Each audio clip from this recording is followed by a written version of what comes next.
Hello. Hi there. Welcome to OBHealthy and the physicians. And what it is the physicians' doctor's lounge, we call it. Okay. We're a group of Black physicians that are here for two reasons, two major reasons. Number one is to improve the health of people of African descent. And number two, to encourage Black males to go into the field of medicine because we need you and we need you desperately. This webinar is every second Saturday at 1 o'clock. So easy to sign on. Those that are on, you understand that you just go to OB Healthy and hit the doctor's tab and register. And the greatest thing about it is that you can ask your medical questions. All you do is type in your medical question. And I'm going to tell everyone who's on so far, don't be shy to type in your question. Even though we're talking about topics and we may not be talking about what you want, to ask. But you type your question in anyway because we're here to answer your question. We're here to educate. All righty. If you want to see our past webinars, all you have to do is go to OB Healthy and hit one of the YouTube signs, or there's a camera sign there on the website that they hit that, and all our past webinars will come up. And please go check them out because I'm sure there's a topic that can help you out. All right. Oh yeah. Also, please subscribe to the YouTube channel so we can keep this going, so we can keep it up. The one thing that I can, and I think this is the most important thing that I can say today before we begin is, please do not change any aspect of your medical care until you consult your physician. Only your personal physician truly can take care of you from a medical standpoint. I'd like to thank OB Healthy for allowing us to bring this to you. Without them, we wouldn't be able to do this. So let's get started. Let's get started. We have a few of our docs here. And let me set the stage on it. Let me set the stage. Today, this is a special show as far as I'm concerned.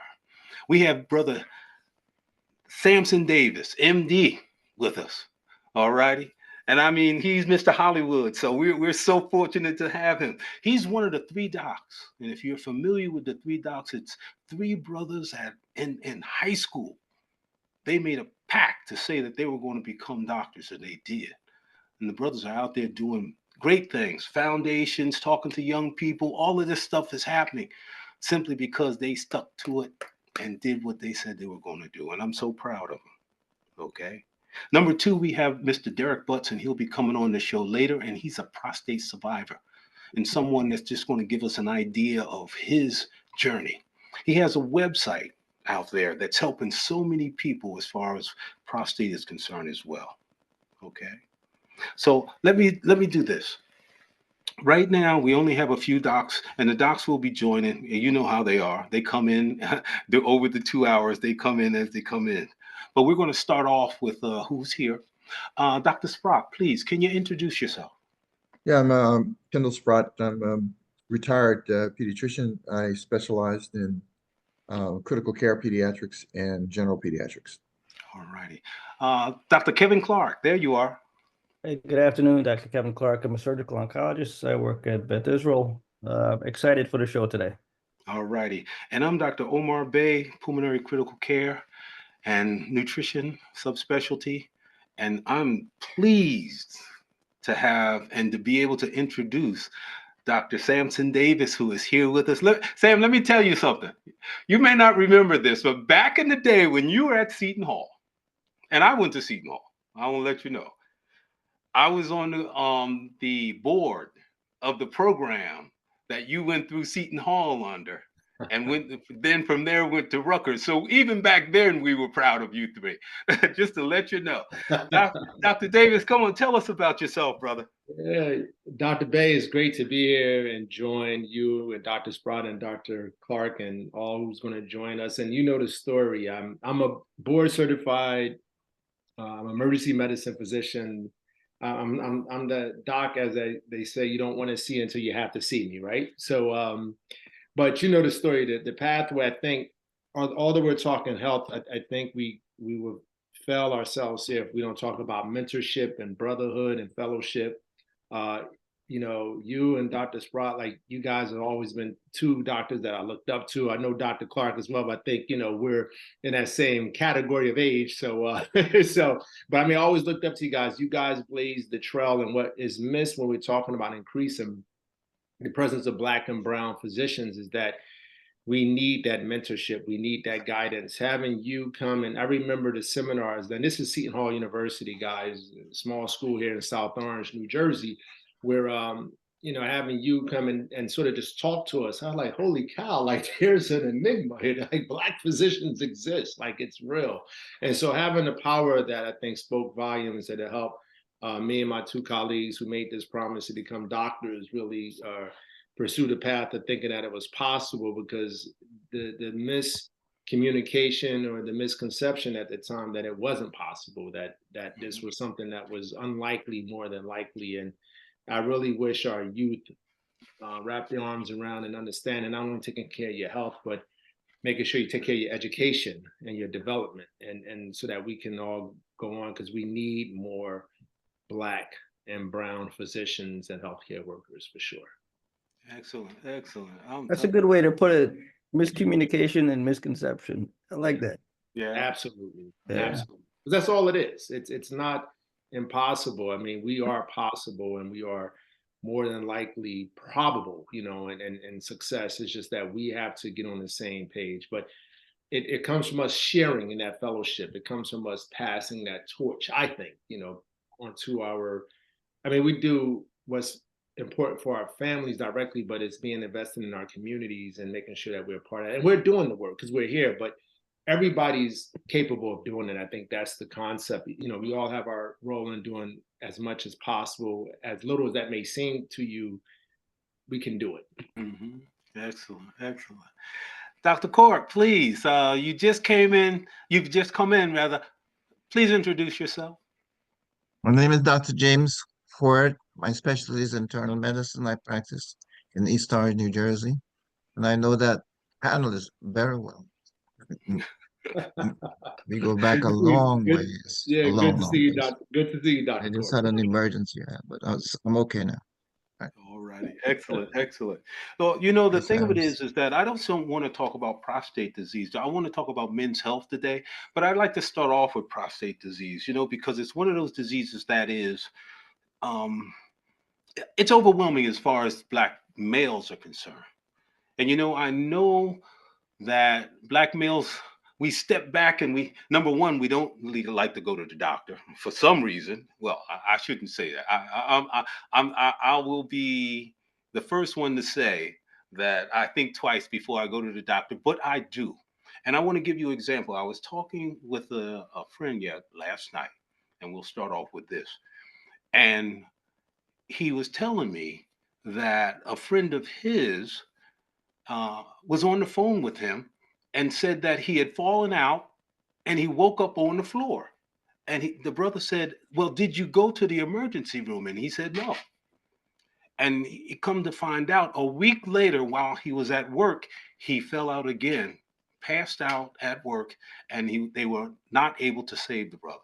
So these are some of the things, and I don't think this is uncommon for us as Black men. We need to step back and understand that going to the doctor is major, and our families and our neighborhoods and, you know, our whole culture depends on the Black male. So we have to be strong and take care of ourselves, so that we can take care of who are you know, all the people around us that are important to us. That's so important. So Sam, let's just do prostate cancer. Can you just tell us something about prostate cancer, even if it's from the emergency room view that you see it? Yeah. You know, how do we handle it as Black males? You know, really getting to the point where we understand how necessary it is to keep ourselves healthy. Yeah, I mean, I think there's different buckets. And what I mean by that, there's the bucket of ownership. Like historically, I was taught, you know, being raised by a single mom, with in Newark, in the community, is that we took care of ourselves. Like we rarely did we go to the doctor. A lot of it has to do with just the understanding and trust of it. So we inherit that. That's part of something that I think is passed down depending on your circumstance, from grandma to father, mother to child, and on to your offsprings, that we figure that we can do it on our own. And then the human body is one of resilience. Like it goes until it can't go anymore. So although you're not feeling well, to your point that you mentioned, Dr. Bay, you're passing out and you're getting back up. You're like, well, only pass out once, but once is too many times. But you're back up and you're running at it again, thinking that, whatever it is going to resolve itself. And there's a bit of fear and trepidation and a lack of understanding of what the situation is going to be when you get to the doctor, because they're going to talk over your head. So they're going to say these terms and these concepts that you don't understand what the heck that means. I mean, I can't tell you how many people I met with anemia that they feel like they have anemia in the rest of their life. Like that's something that now is theirs forever. And it's like, no, after a simple blood transfusion, depending on the situation, your anemia is cured. But with that said, prostate cancer, especially as a Black male, if you live long enough, you probably will have some prostate issues. It's just the rhyme and reason. And if you have, as such as myself, a family member and my father who had prostate cancer, I should start screenings in some capacity at age 40, 45 at the latest. And that depends on if I'm having symptoms. So if you're having inability to empty your bladder, if you're getting up and you're going to the bathroom, urinating frequently at night, if you're having trouble initiating the stream of your bladder, like it's important to go get your prostate screening. I think it's understandable that we could do blood tests to see where we call your PSA, which is your prostate specific antigen, lies. Now that's not gospel, meaning that it may be elevated for different reasons. If at all it's elevated, if at all it's elevated, it may be different reasons. It doesn't send a sign that it's prostate cancer, but that's one way. But for men, especially, I think Black men in particular, like we don't want anybody doing any rectal exam on us or any procedure that's going to be invasive in our minds. And so, but it doesn't always start with that. So overall, the point that I'm getting at, education is power, right? And so we have to do due diligence. And if you owe it to yourself, to your family, to your community to be here as long as possible. And early detection, early access, early intervention is going to give you a battery of options to choose from. You're going to have a grocery list of like everything from just simply taking a pill, if that at all, exercise, or changing your diet even. That may be the outcome, or mindfully watching your numbers. It doesn't signal that this is a death sentence. And I think that's the point that I want our men to understand. Like, just do something. Go to the doctor, start with that, and then see what it is. But by doing nothing is never going to be the answer or an option. It should not be an option. I understand the trepidation when it comes to healthcare, but at the same time, times have changed, and rightfully so. You have a point to feel some apprehension when it comes to, if you still feel that, seeing a provider, but seek out a physician of color if you feel more comfortable. Studies have shown going to a physician that you have a cultural relatability to leads to a longer lifespan and a better outcome. But that doesn't mean any doctor who's equipped to do whatever to do, whether they're white, Asian, Latino, or whatever, it doesn't matter. Like they do what they need to do, but empower yourself. But doing nothing should never be the option. Yeah, excellent, excellent. Kevin, do me a favor. Can you just give us an understanding of how we diagnose prostate cancer? I understand the PSA, and I understand that that's a lab test that you draw, but that just gives us an indication. How do we diagnose prostate cancer, Kevin?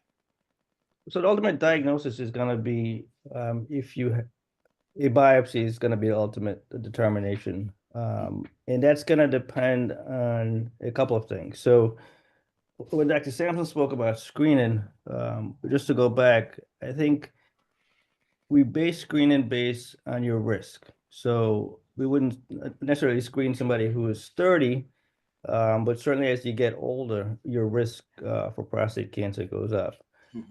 We are in a high risk group, so that means the incidence or the number of cases of prostate cancers in Black men is much higher than other groups. So in high-risk groups, the screening recommendations are different. Typically, we screen earlier, and sometimes we use different screening modalities to look for cancer. Now, screening doesn't give you cancer. One of the things I think a lot of patients are scared is they think when they get screened, it's it's gonna give them cancer. That's another misconception. It's if you are going to get cancer, what screening does is it allows us to make a diagnosis at an earlier stage. And as Dr. Sampson mentioned earlier, when we diagnose cancer early, we have a much better chance of curing and treating it. So that's ultimately our goal, is to always diagnose things earlier because we have a better chance at treating it. Now, the PSA is a blood test that is reflective of the activity, so to speak, in the prostate. Now, there are other things besides cancer that can cause elevation. If you have an infection there, or even just any sort of stimulation can cause an elevation. What we look for is the number, but also the rate of rise. So if you have one abnormality, and I'm blanking on the cutoff, it doesn't always trigger a biopsy. Typically, we look for 1 to 2 numbers in a relatively short period of time, and if those two are elevated, then that will trigger an evaluation, physical examination, imaging, and then potentially a biopsy. If the numbers are, if you start off with a very high number, then again, that's also, and you're in a higher risk group, you get an evaluation, physical examination, ultrasound, and a biopsy. Now, the prostate gland sits just below the bladder, above the rectum. So you can get access to it with a digital rectal examination. Part of the exam is to palpate the prostate. Now, you can make a lot of determinations, the size, and if there's any sort of irregularity, which you can feel with the finger. And that's usually the first test, or the first method of evaluation, an exam, and also the PSA. So we start with that. If either of those are abnormal, then you'll proceed to an ultrasound, and it's a transrectal ultrasound to look in more detail at the prostate. And that'll allow us to tell us in more detail what it looks like, and direct the biopsy or directed biopsies, especially if the PSA is elevated. But that's typically the way how we start off. You have to get tissue. With all cancers, you have to get tissue for confirmation to know exactly what it is. Yeah, that's so. I'd like to ask Dr. Court. Dr. Court, from an internal medicine, and you're internal medicine, and you see patients in the office all the time. How do they present to you when you come? When a male comes into your office, or when a black male comes in, how do you approach it that he needs to be checked? And how do they perceive it? What do you experience? What should I say? With my experience, we will do a physical examination, of course, and the next step would be to have the patients go to the lab. And part of the routine screening that I do, it includes a PSA test. And when we get that test back, we will sit down and go over the numbers. What I typically do nowadays is to have the patient come in to see me rather than do the testing or do the reports over the phone, because it's not as effective. Because when they come in, then I can tell them, look, normal PSA should be between 0 to 4. And if it's higher than 4, then we need to look. And then the other thing that would be of importance would be if I had previous results. Say, because as Dr. Clark mentioned, what is also important is not the absolute amount result. If, say, the patient had a result, say, that doubled within the last 6 months or within a year, even though that value might be below 4, the fact that there was a doubling within a year or within 6 months is very important. Then if there is a doubling, even though the doubling result, if say, for example, the patient was 1.5 PSA 6 months ago, and the next result within 6 months was 3.0, even though 3.0 is less than 4, that is significant. And that patient needs to be seen by a urologist to see what went on. Also, if the result is greater than 4, definitely the patient needs to be seen by a urologist to have a repeat exam and a prostate biopsy. Then you also have to remember if there are other things that may cause a PSA to rise. If it's due to enlargement or due to stimulation, as Dr. Clark just mentioned. So that's where we start, and I would send them to the urologist, and we'll take it from there. Right, right, yeah. You know, I'm gonna come back to you, Sam. In the ER, man, I know that ER is an emergency situation. But it always seems to me that in our neighborhood, sometimes we use the ER as a primary care doc. Yeah. And how do you handle that? And not only just prostate, but hypertension, diabetes. Yeah. Do you find it being more severe because of that? You know what I mean? Using the ER that way, not using it as a primary. I mean, not using it as a critical care situation, but as a primary care. You know, I practicing now for some years. I work at all over the state here in Jersey.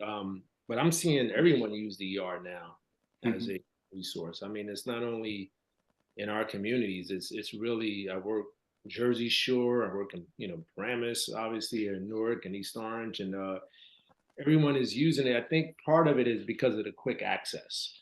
It's the quick access to go to the ER and to be seen right away. And that further kind of goes along with my concept that we're getting better technology wise and making sure data is shared amongst all specialties, right? Which is very important.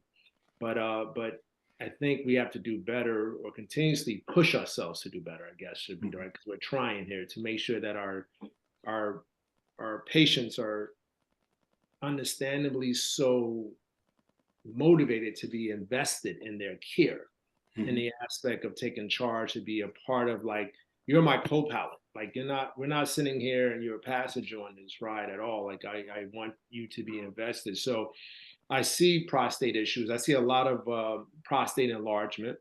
I see a lot of patients in urinary retention. And so urinary retention, the aspect of not able to empty the bladder, because the prostate sits between kind of the bladder and the sort of exit, if you will, is in between is the prostate. So when that prostate swells and becomes enlarged, whether it's because of just over time the prostate grows, or because of an infection, or unfortunately because of cancer, it can block the urinary flow. So so I see an emergent situation, people needing a Foley catheter or a process where we insert a tube to allow the urine to flow out.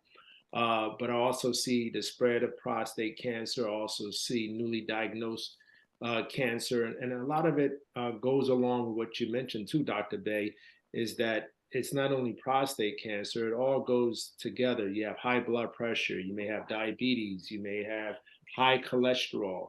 All these things kind of combine to be like a slow sort of process and leading to just overall poor health over time. And so, these are the things that I see in the ER. I think, because again, in our minds as the process, if I'm sitting back, because I try to put myself in the position of a patient too, because I'm a patient at times as well. We all want a quick fix. And today's Saturday, 1 o'clock, I want this fixed right now. So when I go to the ER, they're going to be able to fix this thing all right now. And I start just like, me and the staff, we start like, what's not going to happen today is that we're not going to fix any of this, right? That's what's going to happen today, right? But, I'm hoping to at least be a conduit of some sort to say, here's where you need to go. And this are the due diligence you need to do in order to get to the answer that you need to get to. So there's still a process, I think, with healthcare that we feel that band-aiding the situation or just taking action in the moment is going to be enough. But, we all are going to, what you got to be to understand is as we age, the beauty of aging is that you will develop some health complications. You're fortunate if you don't have to take any medications and everything of that nature, but obviously preventative strategies is key. So exercise and maintaining good sleep quality, abstaining from substances, eating healthy, all that helps to prolong any sort of medical complications. But the ER is here. We always will be here. Mm-hmm. The emergency department will be here. But I think at the same time, as you leave, I see so many patients come back the next 2 or 3 days after the ER visit, and we gave them discharge papers. They never looked at the papers. You never looked at the papers. You give it to me to read it to you. So 3 days you return. Like, here's my discharge. Yeah. And so it's I really am just part of the concept of encouraging, mobilizing, motivating, galvanizing that you're not alone in this battle, that we're here with you and your family should be here with you. So all hands on deck. But part of this process for life longevity, which we all want, is to make sure that we show up. And so you have to follow up with you, Dr. Bay, you, Dr. Sprout, you, Dr. Clark, you, Dr. Court. Like, you got to follow up with all your specialties, and you have to keep a diary. You have to do so. But obviously come to the ER if there's any questions. We're here for you. But when I look at some of the situations, like a famous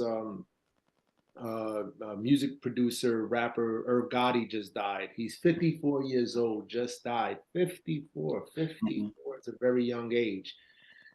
He had it sounds like a stroke bleed. So 2 types of strokes, as we know, one where the vessel is blocked in the brain, or one where the blood vessel ruptures and there's blood in the brain. And he sounds like he had uncontrolled high blood pressure because he wasn't taking his medication that led to, not 1 stroke, but 2 strokes, but he died at 54 years old, which is very young. So we're seeing, the average life expectancy is 79 and some change, right? So we all should be reaching that without a blink of the eye. And if we don't, a lot of it has to do with just not, we invest in so many other things. You have to continuously encourage each other to invest in your body, to make sure you're doing all the right things for your body, for that outcome to be so that, you're 90 plus years old.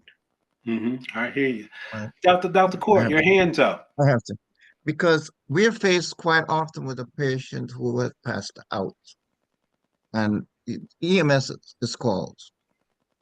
The patients usually don't want to go to the emergency room even after the EMS encourage them that they should go. We have to have family members involved in this issue, because that could be the first point of entering the healthcare system, and particularly men. Well, the emergency people saw me and I'm okay. Yeah. Something happened when you passed out. Mm-hmm. It's not a normal situation.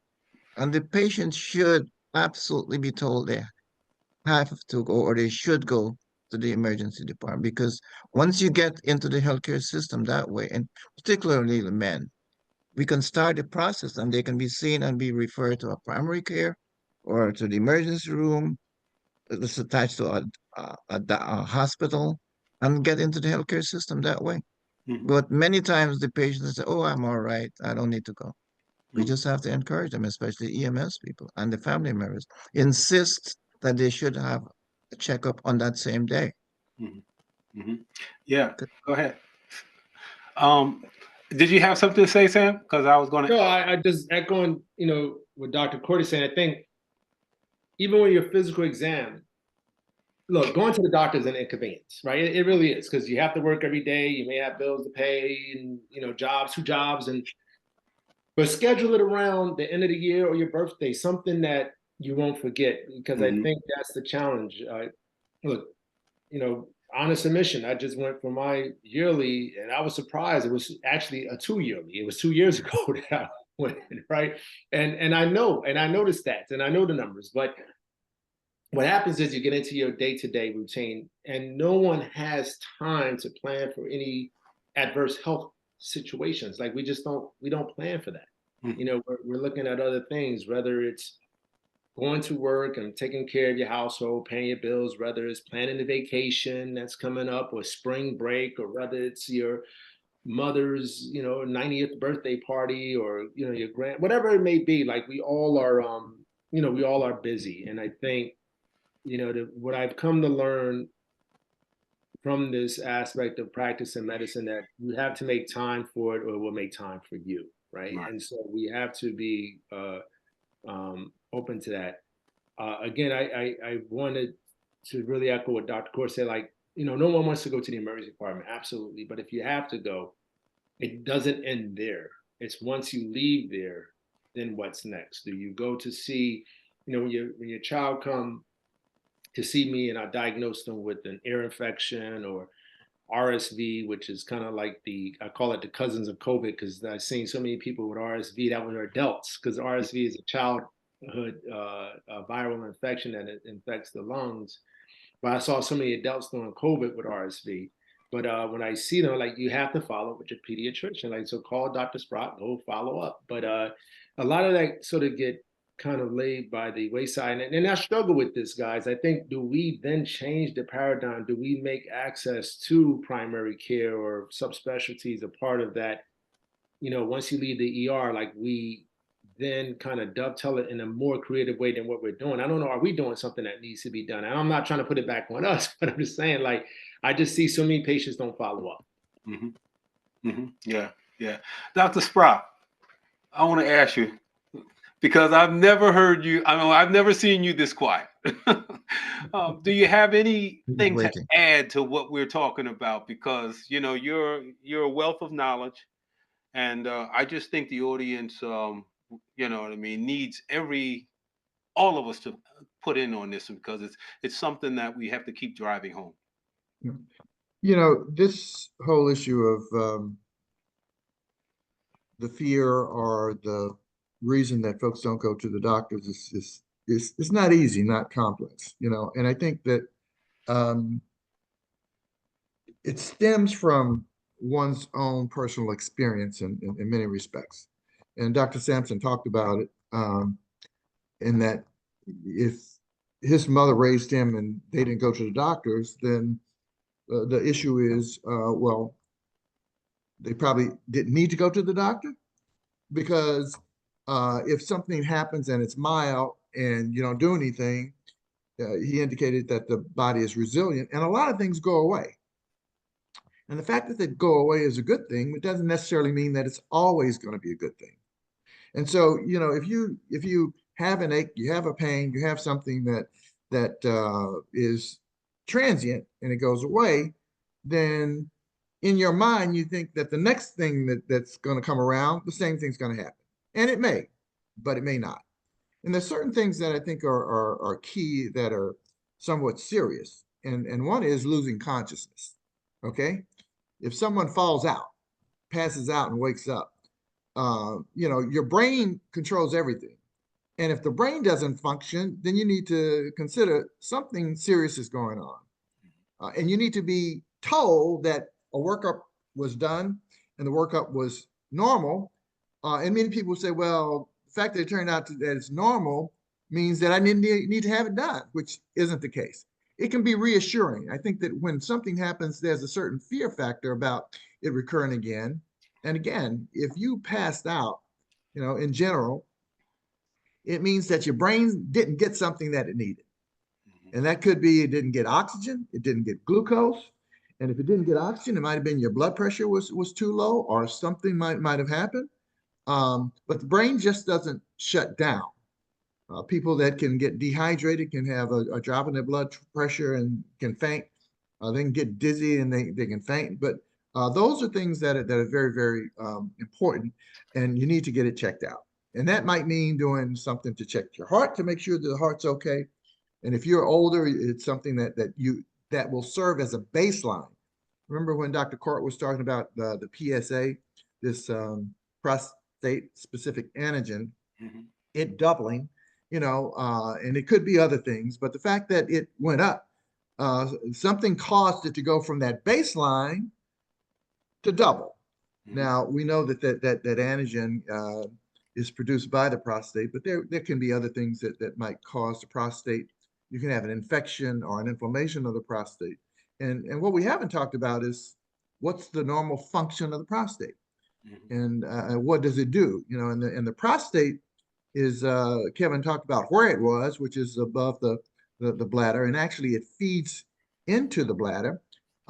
It makes seminal fluid. It makes semen, and that seminal fluid is sort of a whitish kind of a liquid that when a male ejaculates, that gets pushed in with the sperm, which is allows the sperm a fluid, a media within which to go and swim up into the vagina and then up into the fallopian tubes to maybe impregnate a fertile egg. But if indeed that prostate enlarges, and we're not quite sure in many cases why it might enlarge, although it does occur as you get older, one of the questions is, well, since it makes seminal fluid, if you don't have ejaculations, maybe because you're not having sex, might that be something that causes it ultimately to turn into cancer? We don't know. Although I think it is healthy for males to be sexually active, to have ejaculations on a regular basis. That you know, certainly there's nothing bad about it. But the fact is that if you don't ejaculate, that means that seminal fluid accumulates, and at a certain point, then the prostate will sort of slow down the making it because it's not being emptied. But it's, I think, a good thing to have a regular or a normal amount of sexual activity that might help to reduce this. But certainly, if it enlarges, since it is sort of at the base of the penis and it's about the size of a walnut around the bladder neck. If it enlarges, it can compress the way that the bladder empties into the urethra in the male and cause either a slow urine or difficulty starting the urine or urinary retention. Mhm. Now, the normal process of emptying your bladder, the bladder is sort of a muscular type of collecting a place for the urine that's made by the kidneys. It comes down into the bladder, and then the bladder fills. And as the bladder fills, that muscle stretches. And once it gets to a certain stretching point, you feel the urge to urinate. Mhm. And under normal circumstances, you empty your entire bladder. And let's say you have maybe a pint of urine, okay? Normal circumstances, you feel that urge, you urinate, you empty that entire pint of urine. Mhm. Well, if something happens where you can't empty it completely, you might have a half a pint of urine left. And the problem with that half a pint of urine that's left, it can stay there. Bacteria can get into there and cause a urinary tract infection. Mhm. But what it does mean is that instead of having to urinate when it's a pint, when you get a half a pint, it's going to be full and you're going to empty, and you might have, and so that means that your urinary frequency is going to increase. You're going to have maybe urinate twice as often as you would because you aren't completely emptying the bladder. Another complicating issue that might be involved in that is if you have constipation. And a lot of guys, you know, as you get older, you also your way that you eliminate food moves down, doesn't work as efficiently. And if stool feces gets down to the bottom of the rectum, that rectal tissue pulls water out. And as it pulls water out, the stool gets hard. And the stool gets hard, it gets difficult to pass. And if you try and pass it and you can't, the only thing that happens is more fluid gets pulled out of it, and it gets harder until ultimately you have to go and you pass a large amount. But in the meantime, that stool that's there is pressing in the same area that the prostate is, and you can have the same kind of urinary frequency that you might have with prostate enlargement with constipation. And so Kevin was talking, a rectal examination can identify whether or not you got a bunch of stool that's hard. And Samson, my guess is that you've had folks that have come in that have had to get evacuated, and I'm pretty sure they had urinary frequency as well. But it's a good thing to find out whether or not you have urinary problems, frequency from constipation or from a prostate enlargement. And that finger can determine whether or not one or both are present. So I think that it is important for you to get these things checked out because, you know, all cancers start out with normal cells, and then something happens to cause those cells to change. It could be a viral infection. You might have a genetic predisposition for these changes to occur, and then something happens that might make it occur. But that what happens is when that occurs is that those cells start to divide rapidly. And part of what Kevin said in terms of how you make the diagnosis is by taking tissue and you see these abnormal cancer cells. Now, in some cases, the cells are not normal, but they aren't yet cancer, and they can tell you that this might be precancerous by doing a biopsy. And the thing about the biopsy that Kevin can tell you as well is, you know, sometimes they might do multiple samples in the prostate where they see, okay, we think it's abnormal here from the ultrasound, we're going to go here. But the fact that they go there, they might make a sample. If they don't have that right sample, they might not make the diagnosis. And that's why they will do multiple samples, and then they might have you come back if all those samples turn out to be normal. But the fact that if you have a problem and someone actually thinks that it's serious enough to do the biopsies means that at some point you might need to have another biopsy. And just because it was normal doesn't mean that the next time that they do it, it's going to be normal. And again, that's part of I think the fear that people have with that when they go to the doctor and the doctor does something, it turns out to be normal. Oh, that was a waste of time. I didn't need to go. I took off all this time. I wait for an hour to see the doctor. The doctor didn't come in. And then all of a sudden they did all this workup. It cost, you know, I went to this and this and this and everything was normal. That's great. That's reassuring. But that doesn't necessarily mean that in a year or in 2 years, it could be abnormal. So I think a regular check, and again, if you have a good internist, they'll know what things need to be done in terms of prevention, like you know, I'm not sure about the RSV for the adults, but RSV, the flu shot, the COVID shots, you know, all the things that are the pneumococcal vaccine, all of those things are important. The shingrix to prevent you from getting shingles, all of those things are important. And even the things with colonoscopy, you know, screening for colonoscopy. You know, the insurance companies say, okay, well, once you get a certain age, you know, it used to be every 5 years. They say, oh, no, it's every 10 years. And if you have something that's really serious, we might be able to approve it for 7 years. But it's good to have those things done. And you can see that there may be progression that goes on as you age. But the good thing is that if you do happen to have something and they pick it up early, that's the best chances of getting a cure.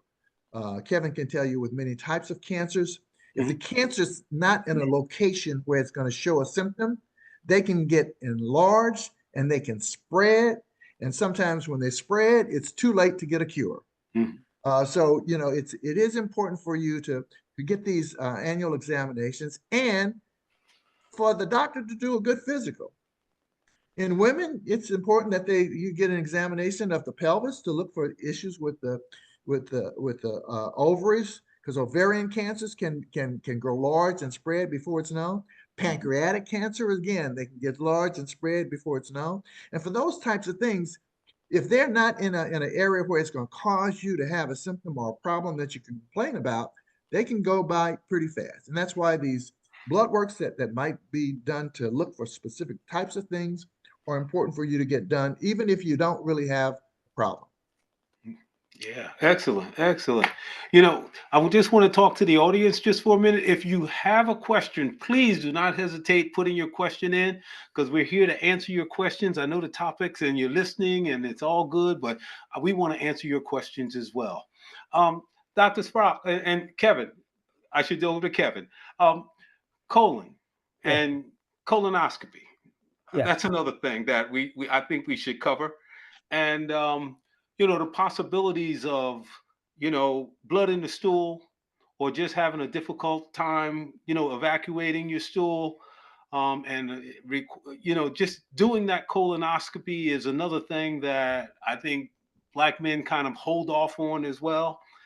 Give us what you think as far as that's concerned, and maybe you can give us some like stimulate as far as getting the brothers out there to go and get checked out?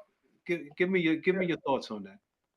As we're having the discussion, it's interesting, the patient doctor interaction or the patient healthcare interaction probably is never, I don't want to use the word pleasant, but it's probably something that the patients never want to do, or it's not something that they're looking forward to.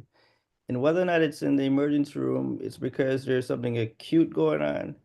If it's for healthcare screening, it probably is an annoyance because you taking time off to do something, or you're having symptoms otherwise. But it's usually not a situation that it's pleasant or desirable, So that's probably why we have all of these issues with patients coming in, even when they have symptoms or with compliance. You may tell them one thing, and I'm just imagining from the ER, Samson, after you tell them what they hear is normal or negative, but it's not normal or negative. It's not diagnostic for the procedure that you have, but you need further workup.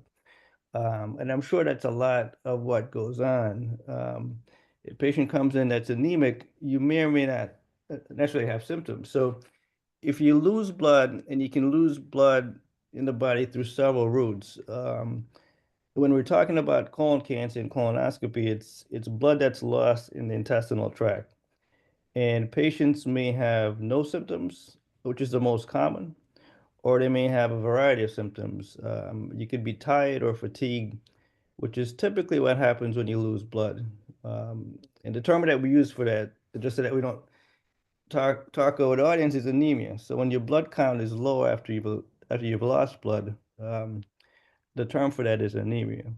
So when patients come in with anemia, and that's again one of the most common presentations, an adult that loses blood or has an anemia, the most common cause, or one of the most common causes, is going to be an intestinal cancer. And the most common intestinal cancer is colon cancer.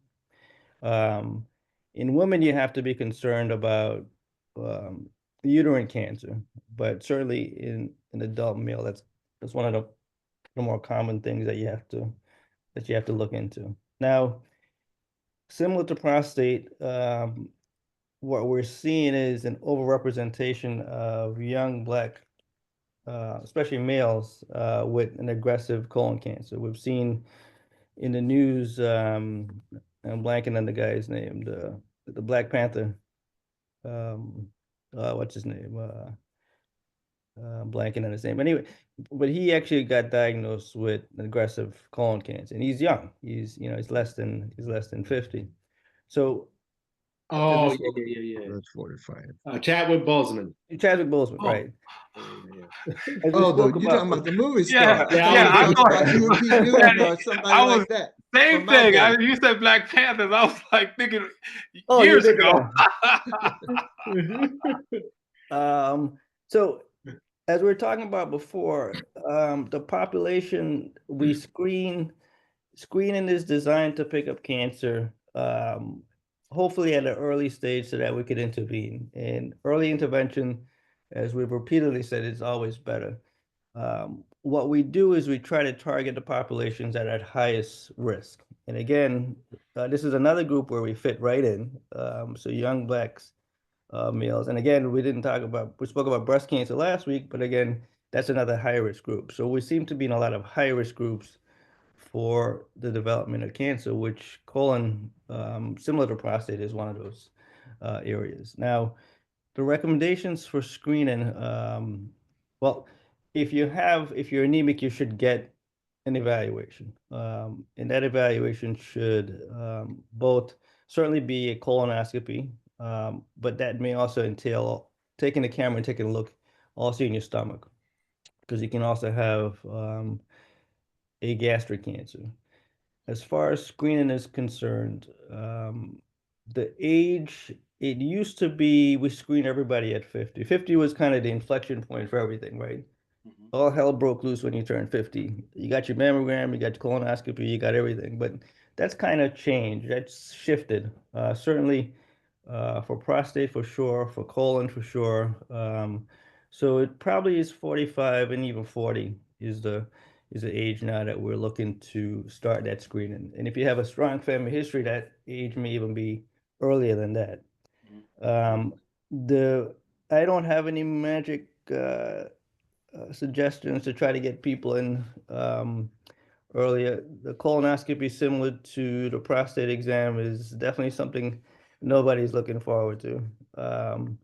We do have a blood test, but it's not a screening test. It's called CEA, that picks up not just colon cancer but other intestinal cancers. But we don't use it as a screen. We use it as a measure after you've been diagnosed, but not as a screen. So for colon cancer, really, the screening modalities, colonoscopy is what we consider the gold standard, and it's where we put a camera and take a look at the entire colon. Um, there are stool tests which are pretty good. There's a, a a DNA a stool DNA test that looks both it checks for blood and also any abnormalities. And that's pretty good as a screening test. If that's abnormal, that should be followed up with a colonoscopy. Um, that at a minimum, you should get one of those tests. And again, age 40, 45, for most people, certainly if you have a strong family history, that should be a little bit earlier. Excellent, I, excellent. Dr. Sprock, you have your hand up. Uh, yeah, I think the issue of anemia, we've kind of talked about, but I think it's important for people to understand that if you go to a doctor on a regular visit, they will do a blood test. And one of those blood tests is a complete blood count, the CBC. And on that blood test, they'll do a number of things, one of which is to do a white blood cell count. White blood cells usually help to fight infection. They'll do a red blood cell count. And they'll look at the total number of red cells that are in the body. And then they'll do a hemoglobin. And the hemoglobin is a structure present in red blood cells. And there can be abnormal types of hemoglobin, one of which is called sickle cell or sickle hemoglobin. But when they look at the hemoglobin and they look and see whether or not that hemoglobin is normal or not, and whether or not the red blood cell count is normal or not, if that hemoglobin is low, then it's important for the doctor to find out the reason that it's low. And it's usually three things that can go along when you're talking about a lot of things, including hemoglobin. One, is there a problem with the production of the hemoglobin? Okay. If you're not producing the hemoglobin, then the hemoglobin is going to be low. The other thing is if the hemoglobin that's in the red cells, if the red cells are being destroyed early. Now, the normal cycle of a red blood cell might be 120 days or so, but if the red cells are being destroyed early, then that will lead to anemia. Now, if the red cells are being destroyed and the body has a normal bone marrow and the body has a normal amount of iron, because iron is what the core of the hemoglobin is, then what will happen is they'll increase the production of red cells to try and keep up, trying to raise the hemoglobin, even though the red cells are being destroyed quickly. And that happens in sickle cell. A person that has sickle cell anemia will have a low hemoglobin count, but their production of red cells, and usually only 1% of the total amount of red cells is a new red cell called a reticulocyte. And if you have increased destruction, then your reticulocyte count, which is only 1%, might go up to 10% or even higher. And even with you're making red cells 10 times the normal rate that you normally would, it may not be enough to get the hemoglobin back up to normal, and you will have anemia. So increased production or decreased production can lead to anemia. Increased destruction of red cells can lead to anemia. And then the third is blood loss. And the most frequent place that blood might be lost is in the gut. And if there's a lot of blood being lost, then you'll see it. It'll either be red or your stool's going to be dark, black, and tarry. But if it's microscopic, then the microscopic blood loss might not show up until you're anemic. And again, since iron is a key component of what you need in order to make new red blood cells, when you lose a red blood cell through the gut, you lose the iron. And what sometimes happens is you have enough iron stored that you can make and replace it. But once you use up the iron that's stored and you're still having this microscopic blood loss, then you'll become anemic. And then the only way, and I think Samson talked about it, is you might get a transfusion, and that transfusion might replace the blood cells that will be lost. But unless you stop the problem of why it's being lost, the patient might become anemic again. So it is important for the physician who's getting the CBC and sees that the patient has anemia, is number one, to see whether or not they're able to produce or make new red blood cells by looking at the retic count. And if it's not being elevated, then you say, well, why isn't it being elevated? And it could be because they've lost iron through blood loss, and then you need to check your stool to see whether or not there's blood being lost. But you should never just go with a treatment without understanding what the actual cause is. And so when the doctor says you're anemic, you say, well, why am I anemic? What's the cause of my anemia? Oh, am I able to make the cells? You know, if you have certain types of blood cancers, leukemias, then what happens is that those abnormal cells in the bone marrow take over everything. And so you don't make red cells, you don't even make platelets. So one of the things that you can see especially in kids that have leukemia, is that their platelet counts are so low, and they may have bruising. Petechiae, they call it, when there's bruising of the blood in the skin. Or they might have infection because their white cells are not the kind of white cells being produced that will help to fight infection. And so you look at the red cells, you look at the white cells, you look at the platelets to see whether or not all of those components are normal, because they're all present in the bone marrow. And if you have a cancer in the bone marrow that destroys the ability of those cells that make the platelets, the ability of those cells that make the red cells to go, then that's the way that some children present, is with issues of anemia or issues of neutropenia, which is a type of white cells that helps fight bacterial infections, or thrombocytopenia, decrease in platelets. So it's important that if you have a problem, that they look for all the causes of these problems, and you can go in one direction versus another if you look at it and say, well, let's look at the retic count. Is the retic count high? Oh, the problem is destruction. Retic count is low. Oh, let's look and see whether or not there's an issue with the bone marrow.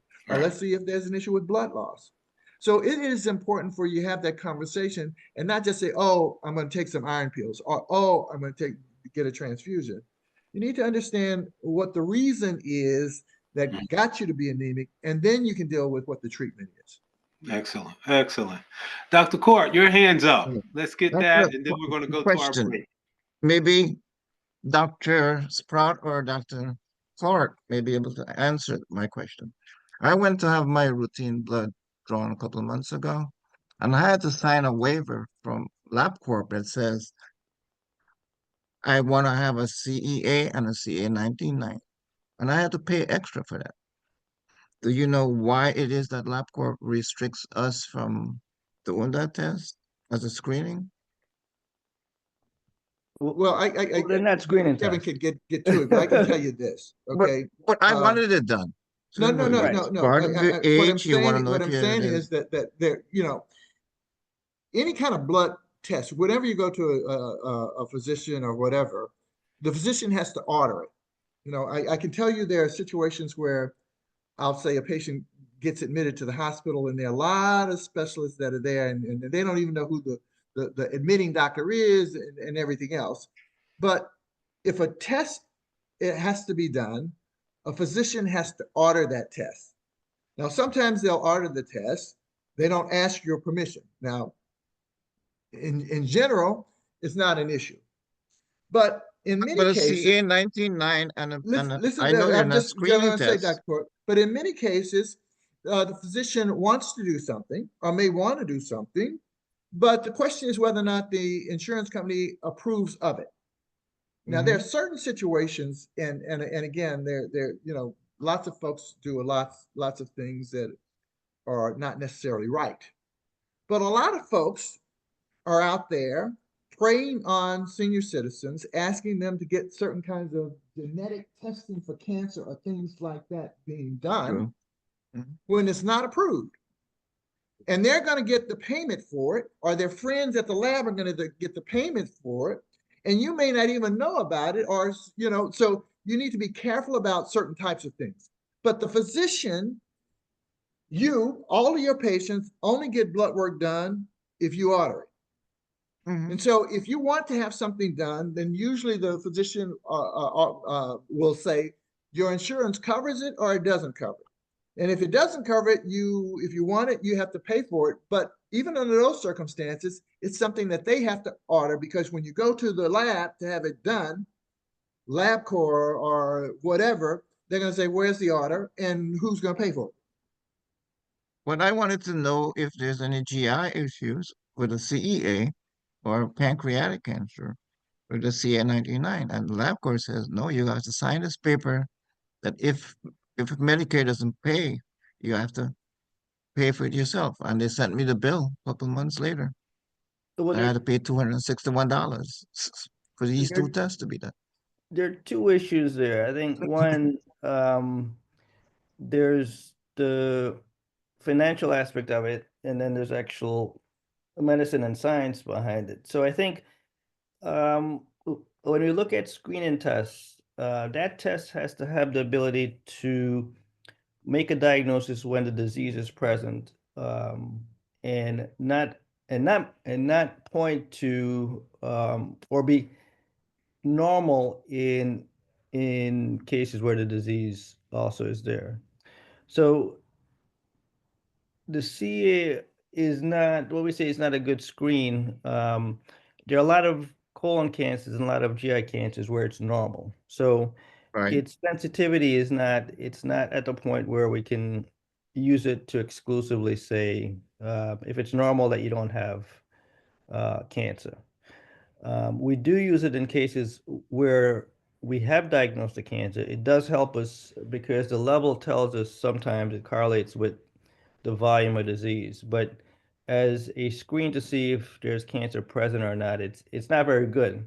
And not being very good may be a reason why the insurance companies are not paying for it, because you can't apply it broadly. Now, CA19-9 is a little bit different. We do use it as a screen sometimes in high-risk families for pancreatic cancer. But again, there's specific criteria for that. And again, the interpretation of the number, you can have a normal CA19-9 and have pancreatic cancer. So it's not, it's not as sensitive. So that's probably the reason why it's not more broadly used in the general population outside of specific groups.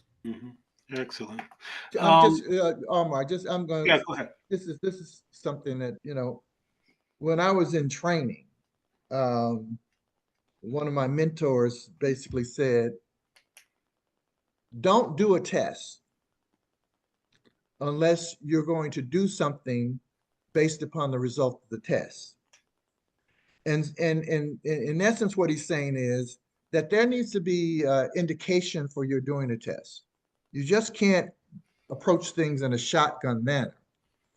And if you do that, there's something else that's going to come up that may be abnormal, that's going to lead you to do other tests, and none of it has any relevance because the patient doesn't have anything as it relates to that. Now, you may always get into a situation where something might come up that is relevant, but the chances of it coming up and having some relevancy, if you didn't have a real good reason for doing it in the first place, can lead you down a path that you don't want to go. And so But generally, what I would say is continue. that from my perspective, I'm very careful about doing a test if it's a fishing expedition. if there's an indication for it, and again, I think insurance companies do it purely on the basis of money. They don't want to pay for anything unless there's a clear-cut indication. And even when there's a clear-cut indication, very often they don't want to do it unless they can do it later or not as frequently. And so I think that in many respects, you'll sometimes go to a doctor and they'll say, when was the last time you had your colonoscopy? And this happened to me. And they said, oh, it was 7 years ago. Well, you know, the insurance doesn't want to do it until it's 10 years, unless there's an indication. So I'm going to give you a consult with a gastroenterologist. And again, you don't see the gastroenterologist. The appointment is in 4 months, and it's over the phone. And then she gave me this. She says, well, you know, we could try and make something up so it fits in to do it. But are you really? I said, no, I really don't have any problem. I can wait again. But that's kind of where they are. They need, you know, these insurance companies are controlling dramatically What we did. how physicians practice and who wants to pay for a colonoscopy if the insurance company and you got insurance. Mm-hmm. But you know, generally for pancreatic cancer, it's diagnosed late. Mm-hmm. I just wanted to see if there's Yeah. anything going on that might clue It's- me that I have to see a Did you pay the GI doctor $240 as soon as possible. I just paid it because I Yeah, wanted to know. okay. So then they're happy with you. But they didn't come out of the insurance company's executives compensation. I hear you. I hear So you're you. correct. But Just I to do follow up think really quick. So pancreas and ovarian are two cancers that we don't have very good screening for, and they typically tend to present late. Late, yes. So we look at high risk groups again. It's not beneficial just to randomly screen everybody. But in the high risk groups, we will use it. We will use CA-125 and CA-99 for pancreatic cancer, understanding that there's limitations. But in the high risk group, a result means a lot more because that group is more likely to get those cancers. Mhm. And what is that high risk group? Is it a family history? Is it ETOH abuse, alcohol abuse? Is it what's that high risk group? So family history certainly plays a role. So if multiple family members, especially at an early age, Mhm. have been diagnosed with cancer, if you have a particular mutation, we haven't spoken about inherited mutations. A BRCA a mutation is one of the ones that you're at risk for prostate, breast, and pancreas. Ovarian cancer, family history. If you have Lynch syndrome, there's a bunch of things that constitute a high risk. And those high risk groups, again, get treated differently than the average population. They get screened more frequently, and sometimes we use different modalities to screen them. Mhm. But Dr. Court, I'm going to go back from, I'll say 20 You years. know, You know, a lot of doctors did a number of tests in their office. Okay. yes. And they could get reimbursed for those tests. Okay. And again, they were doing these tests because they got reimbursed, and you got the test, they were right there, you didn't have to go anywhere. And then the insurance company says, no, we're not going to be reimbursing you for these tests. All of them need to go to these centralized labs. Because when they go to the centralized labs, the lab is getting a certain amount of money per patient per month. So they can do all of these things. But I can guarantee you, if that test that you wanted only cost $1, no one would care. They wouldn't. You would have it. Everybody would have it. It'd be part of a screening, just like a CBC. True. This cost me 261, but you know, it's something Yeah. I have to know. If it cost 50 cents, everybody would be doing it. You'd You're have one right. every week. And if I didn't pay, they wouldn't do any other tests until they would send me to collection. Well, I think if I can say that's another concern, the cost of healthcare, and I think part of the process. I feel like people know that the doctors are not making the money. Like we're not the one banking the profits. You know, we do quite well, but we're not the guards at the gate, and we don't regulate what test is approved, what test isn't approved. We can advocate, we can write letters and have our staff, our office staff write letters, but the bigger issue is that the insurance companies or the corporate structure is controlled. I mean, corporate structure owns medicine now. Like I work for a corporation, not a healthcare company. I work for a private equity company. That's who I am, who pays me when I work clinically. So these are the people that it's interesting. I just want to share for those who's listening, the way that it works is that we get all the blame, we assume all the risk, but we don't really get the upside of that. And so we advocate for you is the point that I really want to stress. But at the same time, we're governed by the same restrictions that you are. So when the insurance company denies you, we have to write letters to try to advocate for it. I mean, you look at something as simple as this weight loss medication, which is tremendous. It's having tremendous impact for so many people, not only for the weight loss, but just improvement in their blood pressure, improvement in their blood sugar count, in their heart condition. And why in our country it costs thousands of dollars to go other places in other parts of the world, and it's $50 a month, or whatever the cost may be. So healthcare is a for-profit structure, and we're not on the side of being a part of that machine and making those decisions, but we are on board with our patients to make sure that they're getting all that they need to have done. So sometimes there is a sophisticated test that needs to be done, or a test that seems to be part of a tuxedo test that needs to be done, but we're willing to push for that if it's going to give us a peace of mind, or at least guide us to an answer.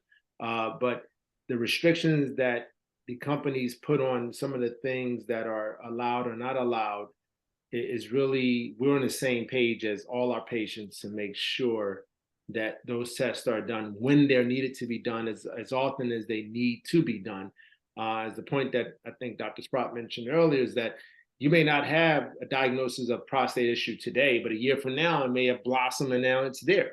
And so we may have to do these tests over and over again. So I say all that to say that we're in the same battle with all our patients to make sure that these things are done and that we are advocating for you. But at the same time, it's about all of us coming together and galvanizing, patients included, to demand from our insurance company or those entities that make the decision that these tests, when needed, are performed, and that there's no sort of hesitation. I see people in the emergency department, they come through the ER for admission because the insurance won't cover the knee procedure for the orthopedic, or the insurance won't cover the medical process, so they're admitted through the ER for the blood transfusion, or they're admitted through the emergency department for the surgical process because the insurance won't cover it. And I understand that's kind of being creative in a way, but we do need that to be changed. Like that at some point has to. So for all our lobbyists out there that's advocating for better health, I know a lot of patients that I see can't get sort of procedures done because the insurance is limited, or they don't have insurance. So that is a bigger part of the fight too, that I think sometimes that Sampson, lobbyists out there, the issue is that in many respects, the pharmaceutical companies and the insurance companies have the lobbyists that really help the government make the decisions about what it is. We talked about the issue of the high cost of drugs in the United States. There's only one reason that that's the case, and it's I think it's greed. Yeah. And again, the ability for Medicare and Medicaid, okay, largest healthcare insurances in the country, couldn't compete for the cost of prescription medications until the Biden administration. And I don't want to get political here, but these insurance companies can develop monopolies on certain types of drugs. I mean, epinephrine, EpiPen. Epinephrine is something that your body makes. The pharmaceutical companies didn't go and spend years of research trying to come up with the formulation of epinephrine. And yet one company made EpiPen and charged thousands of dollars. And theoretically, they say, oh, why so high? The cost of the injector. Makes no sense. Right. Makes no sense. sense. So when you talk about the issue of trying to change things, Mhm. It's very, very difficult because there's too many people making too much money. Mhm. And not just, you talk about denial, this is, you get it done and they deny it. They deny payment to hospitals, Yeah. they deny payment to physicians, and they know that the claim is legitimate, and they'll make you spend time, money, and effort to challenge it, and ultimately they will pay. But at the end of the day, Mhm. they've made money on you and the hospital and everyone else by investing those dollars, making profits off those dollars, and ultimately they'll pay you, but they make you jump through hoops. All right. All right. And does anyone get sent to jail? No. Ken, we're gonna have to cut it right there. We gotta take our halftime break, and we gotta bring Mr. Derek Butts on. But right now, what I'd like to do is take our halftime break. All righty. And first thing I would like to do is each doctor, please, and reintroduce yourself, because I know some of us came on when some people may not have recognized who we are. Kendall, could you start off, please? Kendall Sprott. I'm Kendall Sprott, a retired pediatrician. I was clinical associate dean at Rutgers, New Jersey Medical School, and chair of the Department of Pediatrics for a number of years. All righty. Dr. Davis, please. Yes, yes. Samson Davis, emergency medicine physician, worked throughout New Jersey, Newark, especially kind of born, buttered, and raised, if you will, and still practicing ER. I do a lot of other things as well besides emergency medicine, but just a big healthcare advocate overall and quality of living. All righty. And before we end the program, Sam, I want you to just go through some of the foundation and stuff like that you're doing with the kids and everything. Please, we're going to have to say that. Dr. Clark. Dr. Kevin Clark, surgical oncologist. I work at Newark with Israel. All right. Dr. Court, please. Internal medicine, work at East Orange, New Jersey, practice primarily Newark Bethesda Medical Center. All right, thank you. And I'm Dr. Omar Bey, pulmonary critical care with some specialty of nutrition, and so glad to have everyone here. Let me just say a few more things about the show, and we're going to introduce Mr. Butts and get that going, get that aspect of the show going. All right. And remember, this show is every second Saturday at 1 o'clock. Please go to OBHealthy and please click on that doctor sign. Rather the doctor's tab, and come on in and join each Saturday. The wealth of knowledge that we're spewing out here, as far as health is concerned, for people of African descent is so important, so important. If you want to see our prior webinars, please just go to the website and hit the YouTube. All of the prior webinars are there. The most important thing that I can say is please do not change any aspect of your medical care until you consult your physician. Only your doctor, and that's true, only your doctor can truly take care of you from a medical standpoint. I'd like to thank OBHealthy for allowing us to bring this webinar to you. Without them, we couldn't do it. Believe me, we just couldn't do it. All righty. Mr. Derek Butts, hello. There you go. There you go. How you doing, brother? Doing pretty well. How about yourself? Oh, I'm fine. I'm fine. I'm so happy that you could join us. The thing of it is that, and I'm going to say that Mr. Butts has a website called prostatehealthmatters.org. Please, each and every one of you out there, all the males should go and check his website out. It's got a host, a wealth of information on it, and we just got to connect. We just got to connect. Can you tell me a little bit about yourself? Give us your story. Tell me why you developed the website. Just tell your story. I think it's so important to let everyone know. Sure thing. Thank you again for the invite. Greatly appreciate it. They talk about, the doctors mentioned if you're a man over 50, there's a 1 in 8 chance you'll be diagnosed with prostate cancer. If you're a black man over 50, there's a 1 in 5 chance. And if you're a black man with a family history, there's a 1 in 3 chance. I was that 1 in 3. So I come from 3 generations of prostate cancer. My father, my uncle, myself. My grandfather had it, and then now my brother and my youngest brother also, now 4 men in 1 family. I'm an 8-year, going on 9-year prostate cancer survivor, and also the co-founder and president for Prostate Health Matters. My journey started with my father being diagnosed in 1994 when he just had a routine exam, and his doctor told him his PSA was a little bit high. He went and got it checked out. Sure enough, he was diagnosed with prostate cancer.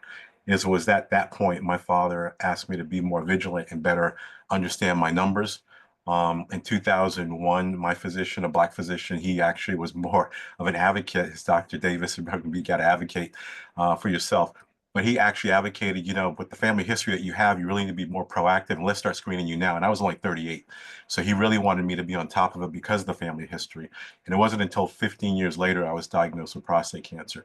Now, with my story, though, I was asymptomatic. I was eating healthy. I gave up red meat and pork back in 2002.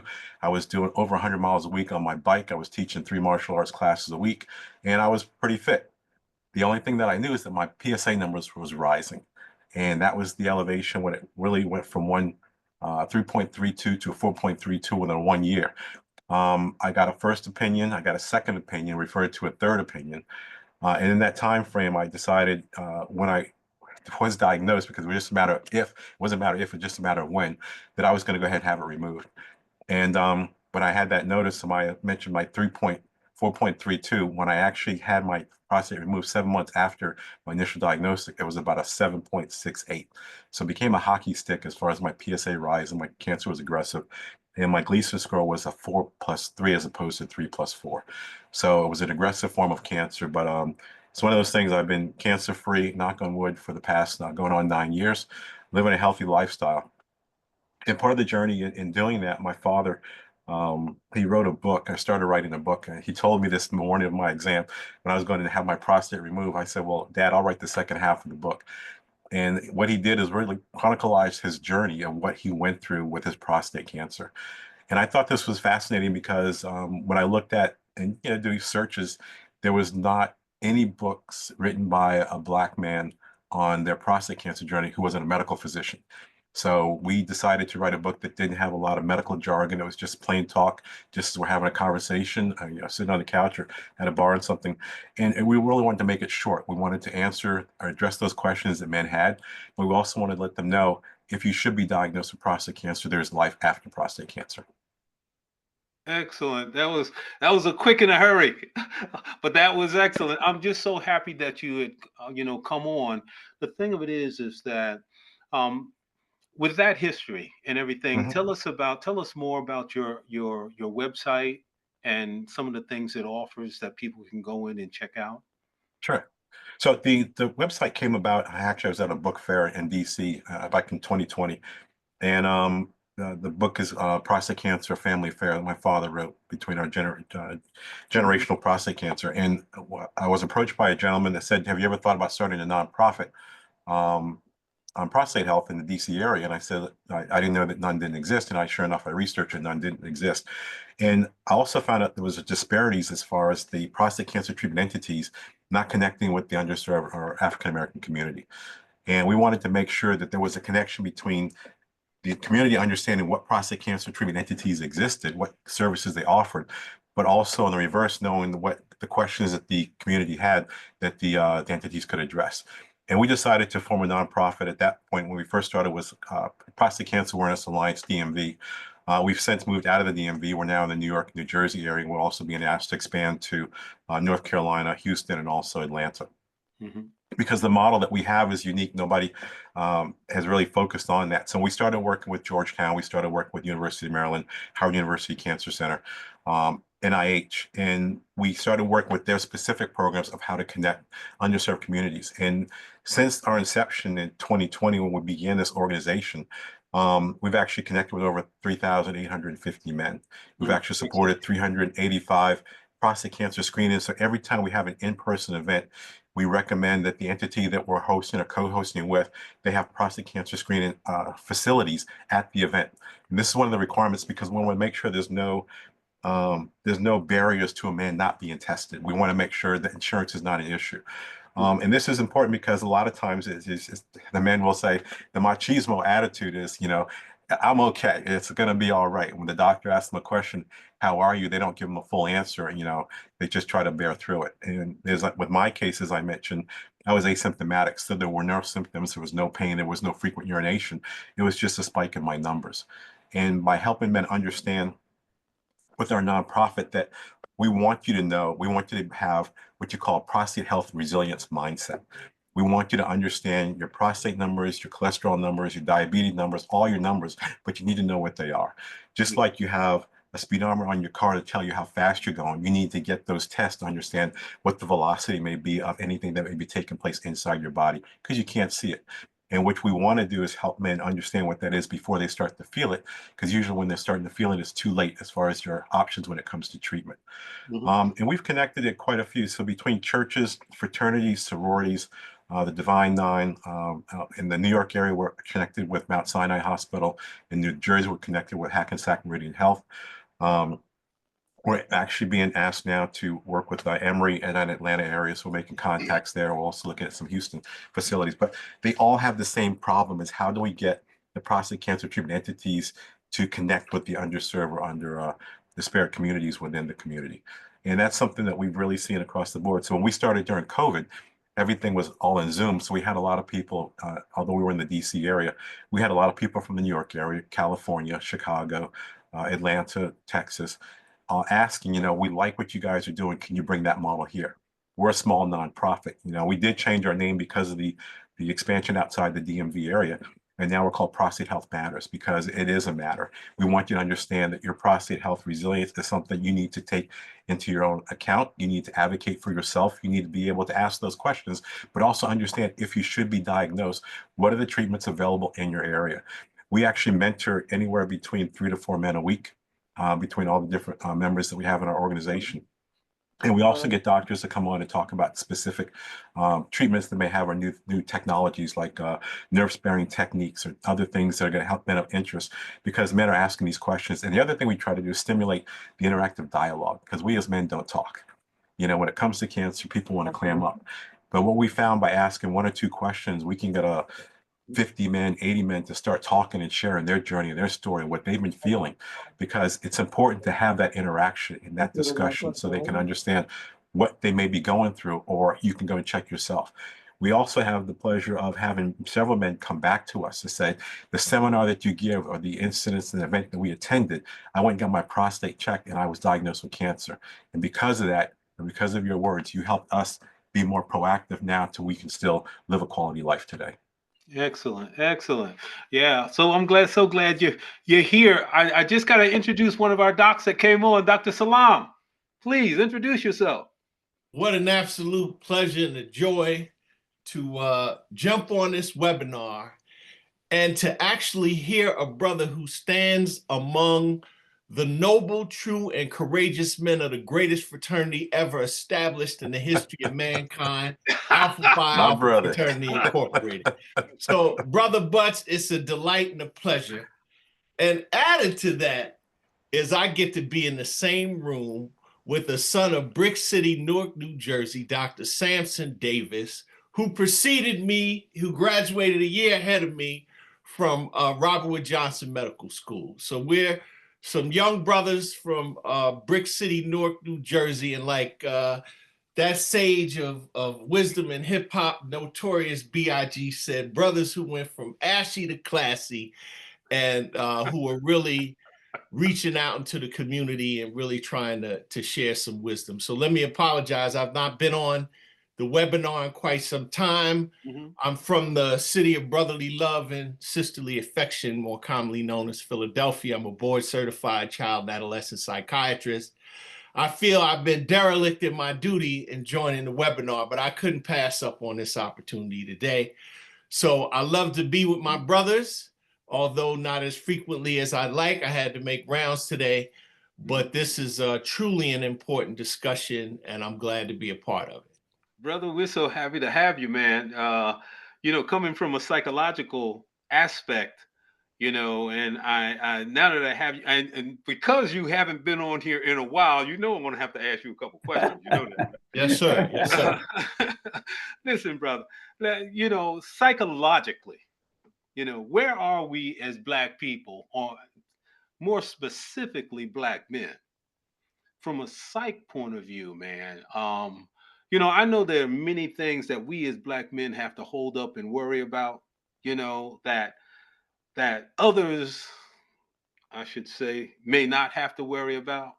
For instance, just a simple thing, man. I go into a conference and guess what? When I sit down, I'm the only one that has pigment in their skin, and I have to deal with that. That's just one little teeny weeny example. And I'm a professional. Can you imagine how many things that the average brother has to deal with? That, you know what I mean? Tell me something about ourselves and the brothers and how we as a brother, as we as black men can get over and get through some of this and move forward, brother. Well, listen, I think Brother Butts hit on a theme, and he talked about how we don't talk, and there's this investment in stoicism. Okay.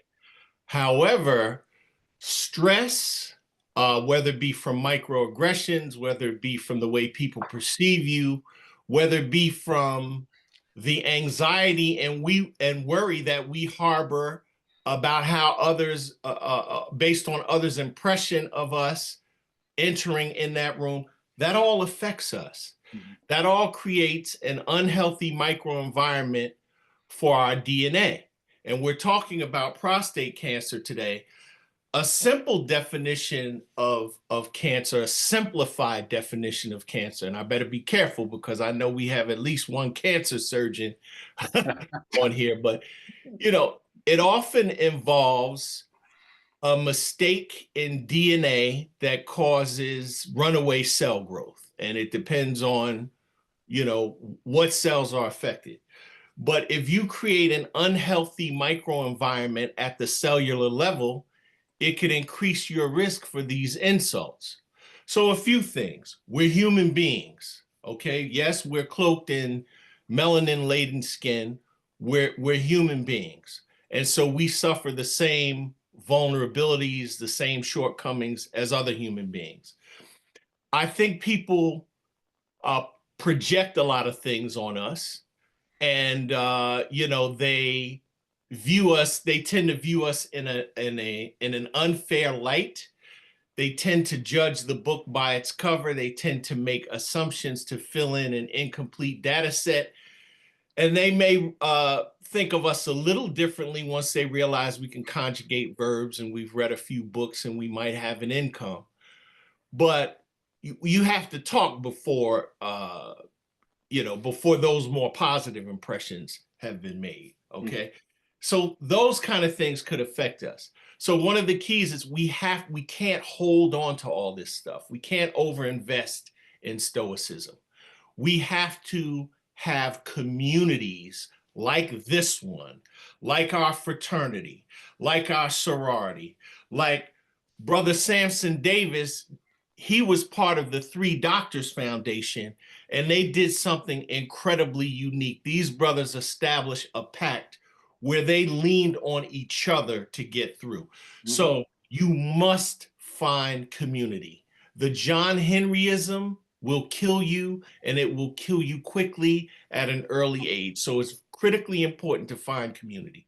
Also, I don't know how many of you are familiar with the play Hamilton, but there was a very important song on the soundtrack, "The Room Where It Happens."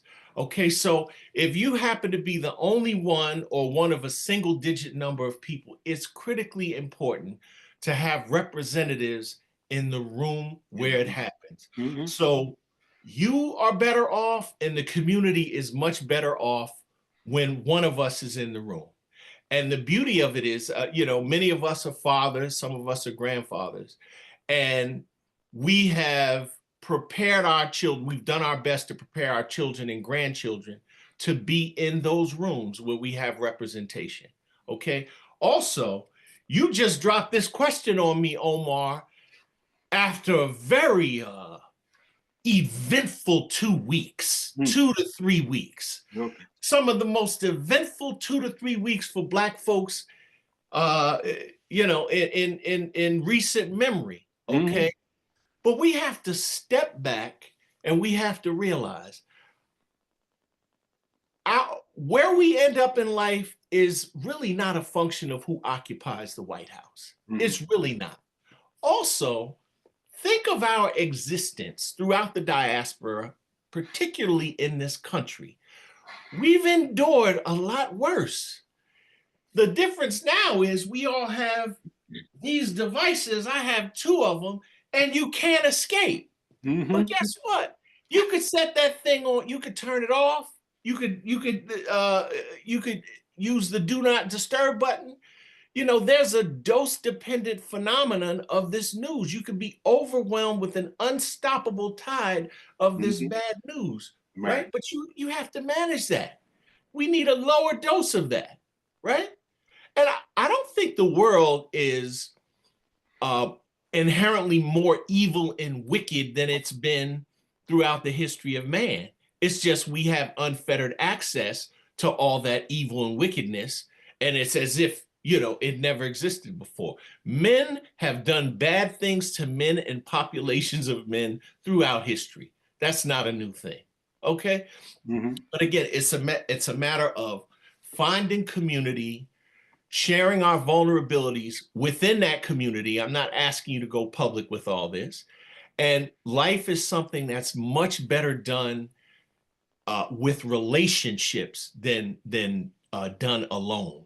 And so I know I belong to a group of brothers, this being one of them, where I can discuss these things, where we can talk about topics, whether it be prostate CA, whether it be hyperlipidemia, elevation in cholesterol levels, whether it be pre-diabetes, type 2 diabetes, hypertension, what have you, erectile dysfunction.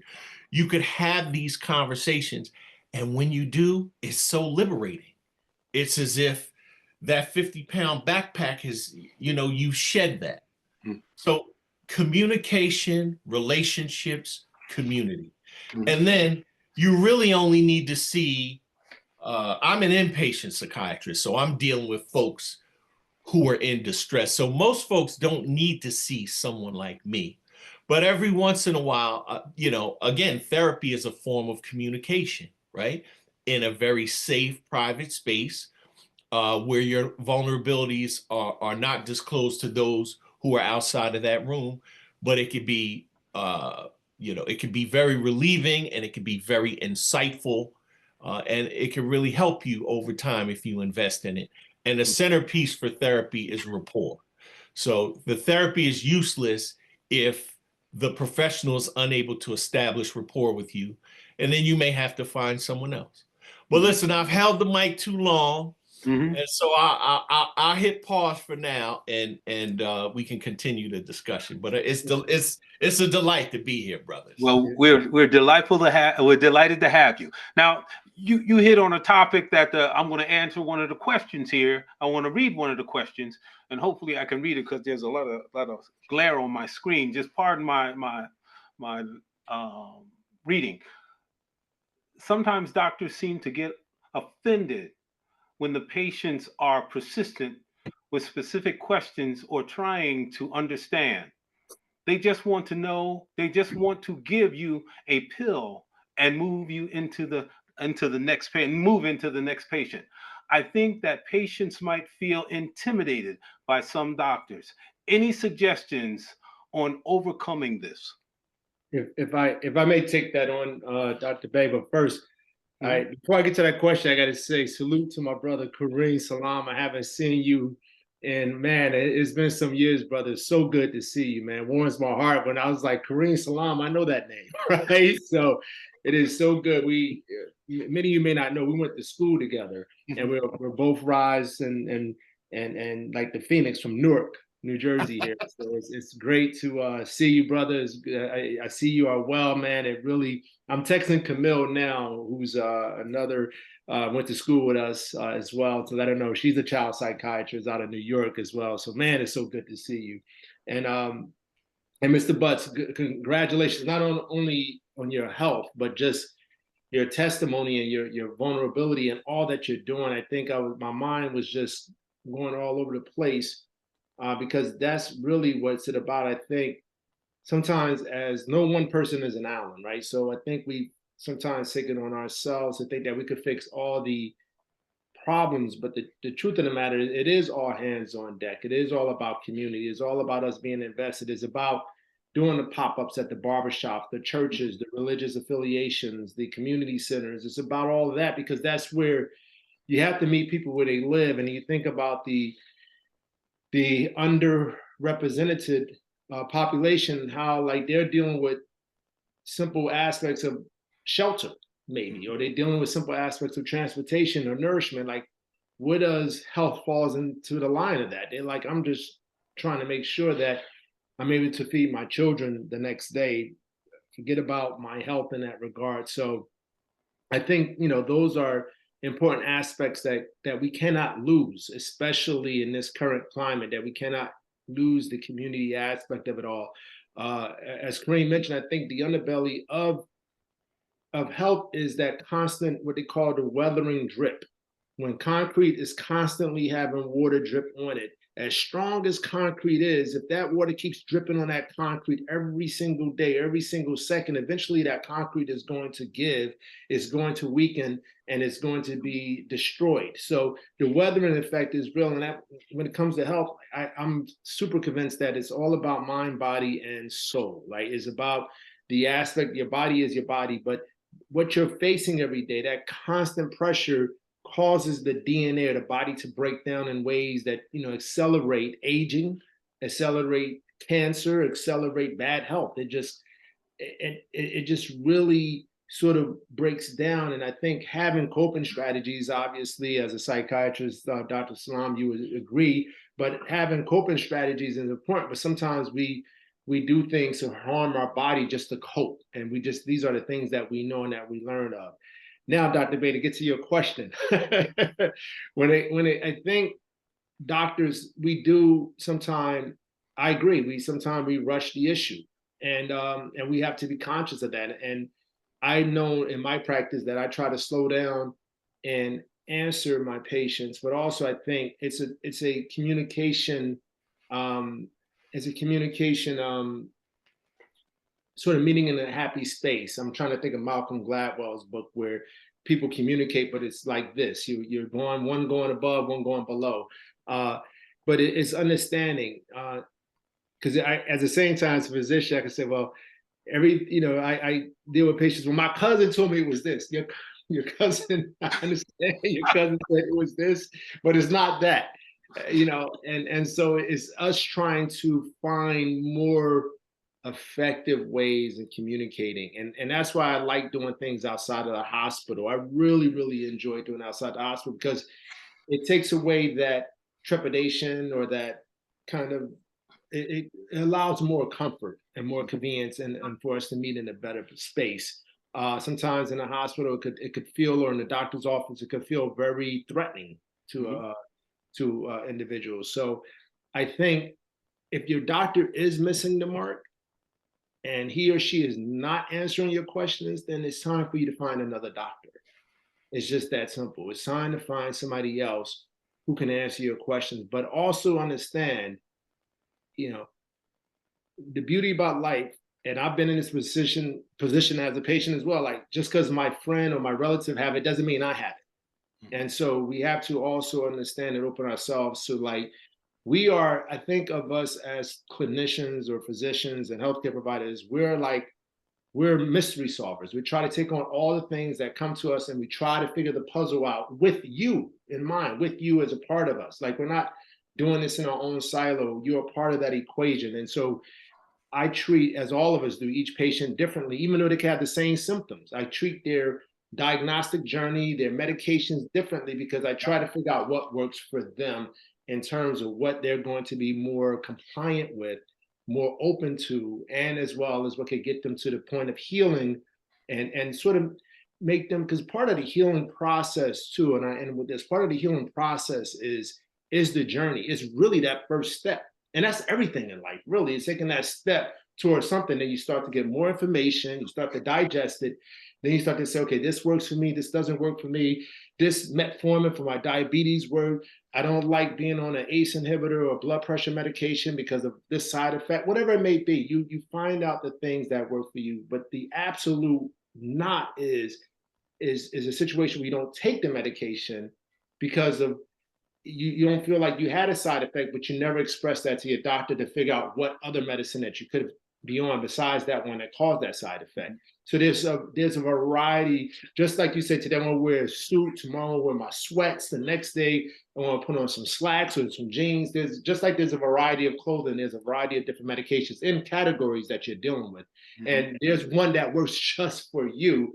It's just a matter of simply trying to find that one. So keeping that communication open. Again, if you're a patient and you feel like your doctor's not hearing you, then it might be time to switch doctors, but make sure you're expressing that. And I'm not offended. You tell me, Doc, you're not listening to anything that I'm saying. I'm not offended by that. Okay, let me take a pause and sit back and see what I can do better if I'm missing the mark with you.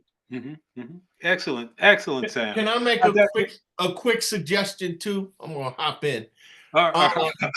Another is like double dutch, right? You got all these smart brothers, you got to get in, right? Another, because time is a finite resource, and you could ask folks to prioritize. Listen, you're very intelligent, clearly you've done your research, and I want to address your questions, but why don't we focus on the top 3 today? And perhaps at a future appointment, we could work down your list. And I think it helps if folks come to the appointment with, everyone has a phone, the phone has the notes app, write your 3 questions, and we could get right to it, the most important ones. And with each visit, you could, address the most important ones. Excellent, excellent. We got several hands up. Dr. Sprout, please. Yeah, I was just going to take on some of the same things that Kareem talked about, my brother. But the issue is that Samson talked about it, is that a lot of the practices today are corporately run and organized. And so a lot of the folks that are leaving their residencies are either working for hospitals or multi-specialty group practices. And for the most part, they're on the clock. And so if you think about when you schedule an appointment, they'll tell you when your appointment is. What they won't tell you necessarily is that it's for a specific amount of time. And at the end of that specific amount of time, another patient is scheduled to go.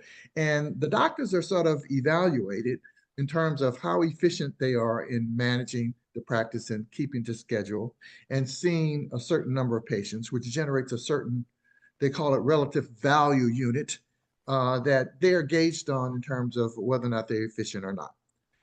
But very often, if indeed the practice has a patient portal, there are ways that you could communicate with your doctor and the staff about questions that you may have. And if there's a patient portal, then in general, you'll get an answer to some of the questions that you have. But keep in mind that if indeed you want to have the doctor in a face-to-face, and sometimes there are virtual visits that they can get you in where you can go over specific questions. But if you can communicate the questions that you may have before, they can answer them either electronically in terms of a chat, or sometimes that can be what the appointment is scheduled for.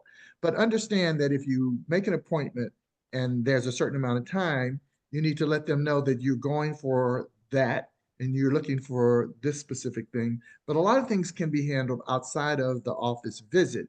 If indeed there are times where there's either the staff, sometimes it's a nurse practitioner or a physician's assistant that might be able to provide you with the answers to the questions without you actually having to come in. But understand the issues of, if you are going to see them, how much time they have to cover what they need to within that specific time frame. Excellent, excellent. Mr. Butts, go ahead. Your hand's up. Yes, thank you. Yeah, so what Dr. Davis talked about earlier with the avocation for yourself, and then if you don't like the doctor, pretty much go get a new one. I think people need to be more empowered to do that, because I think a lot of them feel intimidated. And 2 cases, one with myself, I had a doctor who was also a prostate cancer survivor, and he asked me to do active surveillance. But I knew with a family history, that's the last thing I wanted to do. So I wanted a second opinion, and I spoke up and I asked for a second opinion, and I got it. But I've also known men that we've mentored over the years where their doctor had said, do active surveillance, and then they only find out a year later that the cancer is metastasized. So now they're in a case, now their options for cancer treatment has been limited. Now they have to go through more radiation. So I really think people need to really empower themselves and advocate for themselves to really speak up. and be vocal. And if you can't develop that relationship with the doctor doesn't want to develop that relationship, then like Dr. Davis said, find a new doctor. You need somebody who's going to talk to you, listen to you, but you can have an interactive two-way conversation, not just a one-way preach. Excellent. Let me jump in with another question. And this is a fairly long question, so I'm going to try to shorten it up a little bit. I've been experiencing sharp pains in my lower abdomen, frequent, and I trust Dr. Clark is still here. I know his sign is up, but he may have had to run somewhere. Lower abdomen, frequent awakenings at night, around 3 times each night to use the bathroom, and at extended time to urinate compared to what I'm accustomed to. I've undergone prostate tests with my urologist, and I've recently completed a colonoscopy, both of which yield normal results. However, some of my questions continue, some of my symptoms continue to persist. Given my father's history of prostate issues, for which he was treated with a medication called Firmagon about 10 years ago, I'm concerned about these ongoing symptoms. What steps should I take next? Your insight would be greatly appreciated. And sorry about my reading, but the glare on my computer, it's hard for me to see the words. The thing of it is that Dr. Court, did you hear any of that? Hear that, or Dr. Sprott? Can you give me some guidance as far as this is concerned? He has lower abdominal discomfort. He has frequent urinations, waking at night. His prostate evaluation has been normal, and his colonoscopy is normal. Do we have any indication of where he should go from there? How he should seek help from there? Well, one of the issues I think, and I touched on it before, is the association between constipation and urinary frequency, which might be an issue. And again, the questions are what has been done and whether or not there's been an evaluation to see whether or not there is incomplete emptying of urine from the bladder. And there are simple tests that can be done to look at that. Right. I would say that he has issues that have changed in terms of his urinary frequency. And again, I touched on the issue of the urge that you get to urinate is related to distension of the bladder. And if you're going more frequently and you're not drinking more, which might cause you to also have increased frequency, then the issue might be some kind of urinary retention. And that may cause a certain amount of discomfort. Certainly constipation can cause lower abdominal discomfort. And again, I don't know in today's age how well physical examinations are being done in terms of palpating the abdomen or are actually doing a rectal, if indeed someone has that kind of complaint, because I think that would be something that could and should be done. And if it turns out to be constipation, then changing the diet, doing an evacuation, increasing the amount of fiber to get one more regular, because constipation can be something that is chronic. And in terms of trying to deal with that, it's something to do. I mean, it's good that he had those things that were done and that they are normal. There may be some simple things that need to be looked into that could easily maybe help to solve the problem that relates to that. But urinary retention is something that he needs to look into. Right. To see whether or not it might be related or subsequent to something like constipation or something else, like if his prostate is okay, then something else. Kevin's joined us again. Maybe he can. Yeah, Kevin, did you hear the question, Kevin? No, sorry, I missed the. Let me summarize for it. Brother's having a discomfort in his lower abdomen. He's having to get up at night about 3 times to urinate. Also, had a history of prostate problems. He's had his prostate evaluated, which they said was normal. Now, I don't know how they evaluated it or what they did a PSA or exactly how they evaluated. He had a colonoscopy they stated was normal, and he's still having the discomfort in his lower abdomen, as well as frequent urination, getting up 3 times at night, and he's just at his wit's end as to what to do next. So it's always hard to, Mhm. make a diagnosis just based on a description, but I think it sounds more like it's related to the urinary tract. I think certainly he should have a CT scan that usually gives us an idea anatomically of what's going on. And the other thing that usually is done at this point is if he's had all of those other studies, taking a look in the bladder and actually seeing what's going on. Because it could be missing not a functional problem with the bladder, but there may be some sort of anatomical issue there. The most common, just based on the description, BPH is what it sounds like. But again, Say this. What is That BPH? stands for benign prostatic hypertrophy. hyperplasia. But certainly, you know, I think those additional things, I think he's had everything else, but I think those additional things may help. And Excellent. if I could jump in and add, so yeah, so what Dr. Clark touched on is a cystoscopy where they take a look inside the bladder to see the flow of the bladder. They also should do, like, sometimes they do what they call a PVR, post-void residual, to see how much urine you're retaining, and then they take a look with a bladder ultrasound to see if you're retaining urine. You could have a CAT scan, or maybe sometimes I know some people opt to an MRI of the abdomen pelvis to see if they see something there as well. But I think the most important part is, if you're not getting an answer, then switch urologists. Yes. Find a different urologist to go to. And that doesn't mean the urologist that you're seeing is not a good urologist. There's sometimes, you know, in medicine, there's, I call it, there's level sittings, right? So it's just what it is. And sometimes the better or the more the doctors that have seen more or have experienced more works in different settings. Sometimes it's a clinical setting, or it could even be a community setting. But I say be resourceful depending on your geography. Like I love going to like Sloan Kettering or New York Presbyterian, some major hospital where they are doing research on these type of things, because your situation may be so finite and so of an anomaly. Not that it's different, but it's just not the common thing that urologist may see all the time, or that doctor in general.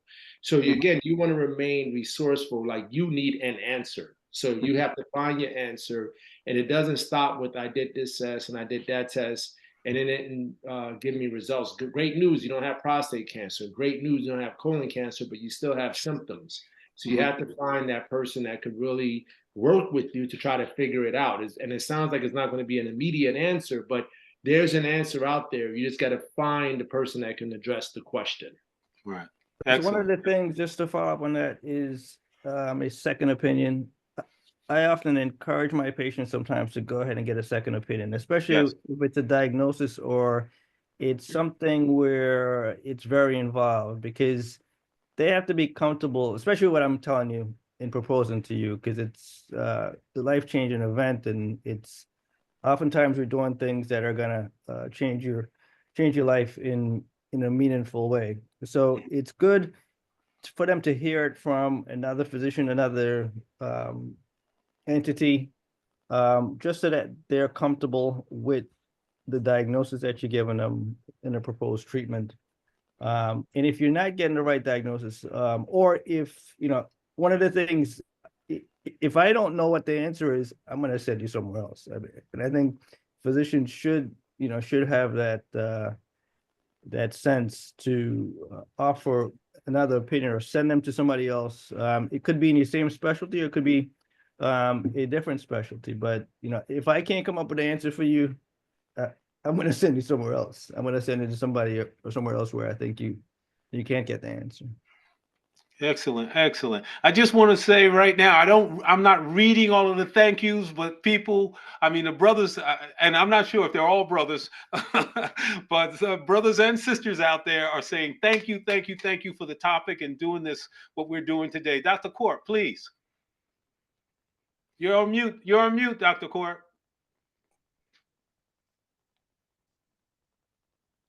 You got it? Right? You can hear me now? Yes. Finally, what I would consider would be the following, not in the same order. Side effect of medications. Is this patient drinking a lot of water? before he goes to bed, because if you drink a lot and you have normal functioning kidneys, you're going to pee a lot. The other thing is one would also consider some spinal condition, because the nerve that goes to the bladder, like which should be L3, L2, L3, you would have to look there are also side effect of medications and things of that nature. Rather than, you've been focusing on other things, but there are other medical things that we should consider, including those. And what does the urinalysis show? Is there something going on in the patient's urinalysis? Right? So the That's thing of right, it Dr. is, Cord. The common things commonly, right? Or first. Yes, yes, you have to look at those things first. Yes. Right. We going on these UTI esoteric called stuff, but urinary frequency, right? yes, yeah. okay. If you drink a lot, you're Kevin, gonna pee a lot. just to follow up right now, Oh. and I know we're running out of time. We've actually run out of time, but we're going to do these questions. Just a follow up. He states that the PSA was performed. Okay, ultrasound of the liver, kidney, and lung were done. CT of the abdomen was done, and the CBC was done. So those are some of the things that you talked about. But as far as looking for the residual, as far as the bladder is concerned, we do that all the time in the ICU, and it's very, very helpful. I don't know. What do you think, Cap? So again, it's hard when Mm-hmm. the reports come back normal. Again, there's some detail that we have to look at. So Yeah, I'm missing something. Something's when missing. you look at a report, it may say that there's pertinent positives or negatives, but you always have to interpret everything that's in the report. And there may be subtleties without seeing a report that may explain it or may not, but it's hard to say without reviewing in detail. And again, if everything's come back negative at this point, I would have exhausted what I could do. And again, maybe having a fresh set of eyes take a look. Right. He did say that flow of the bladder retained of fluid. So it seems like there is some retention for some reason, whatever. So maybe he does need this cystoscopy and Yeah. see exactly what's going on. Yeah. You know what else I'll add too, and this may seem odd coming from a psychiatrist, but I do remember this.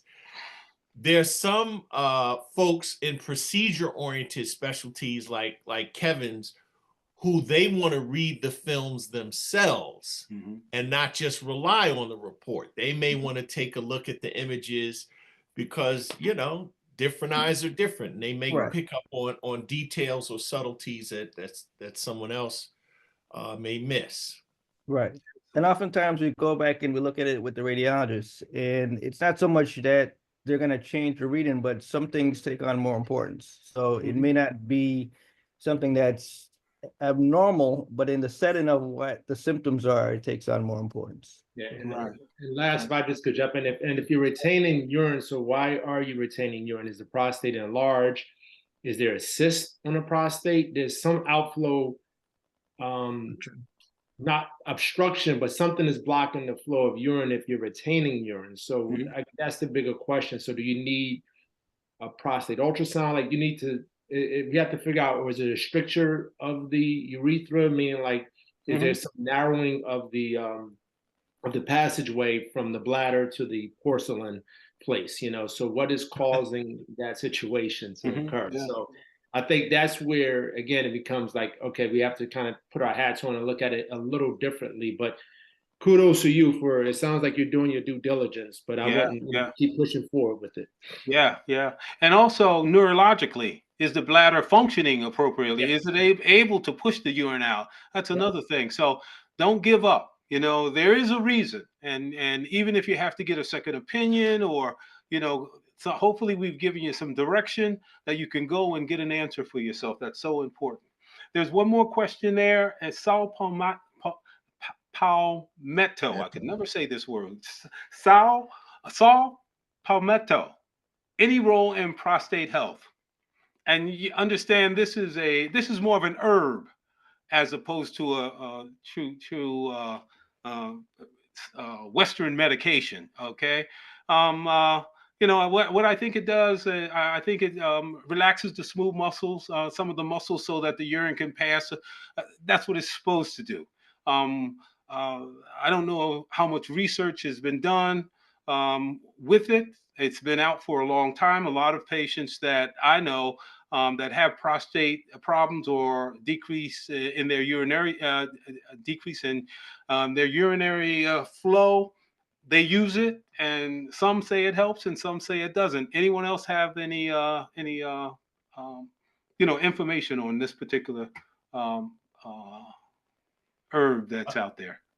I Not think Just good. in general, I think part of the um, challenge, Mhm. and that is, I talked about pharmaceutical companies and the issue of how certain things are done. When you're talking about things like saw palmetto, which is sort of a plant, Mhm. it's not regulated by the Food and Drug Administration. Mhm. So the FDA has a responsibility of looking at pharmaceuticals or medications to see whether or not they're safe, which is important, and effective. And so when you're talking about something that's a plant, that doesn't fall under the FDA. Mhm. And so when you're talking about these kinds of supplements, if you will, they are not as stringently looked at. And so there can be lots of claims that might be made as to what they're able to do. And you'll see a lot of advertisements related to that because that's where they're sort of sold. I think that if you're looking to see if there's any research that's actually been done, and very often there is, but it's not going to be the kind of research that's done when pharmaceuticals are doing research in conjunction with physicians to produce products that they can make money off of. But there's a website that I think that people ought to be aware of that's under the auspices of the National Institute of Health. It's called PubMed, PUBMED. And if you go to that website, you can do a search and do saw palmetto, and then see whether or not there's any benefits that have actually been researched. And that'll give you an idea. Sometimes, there is a relationship. I mean, if lots of folks, and saw palmetto has been used for years and years, Mhm. and so there may be some benefit, but Mhm. the fact is that it may not be documented because it's never been researched because the pharmaceutical companies can't make much money off of it. And so I would say that if there is research that's been done, it'll be in PubMed, and they'll tell you what does and doesn't work, or what is shown some benefits, or if there's no benefit. All righty. That's PUB. P as in Paul. U as in unicorn. Yeah, like public B. medicine, PubMed.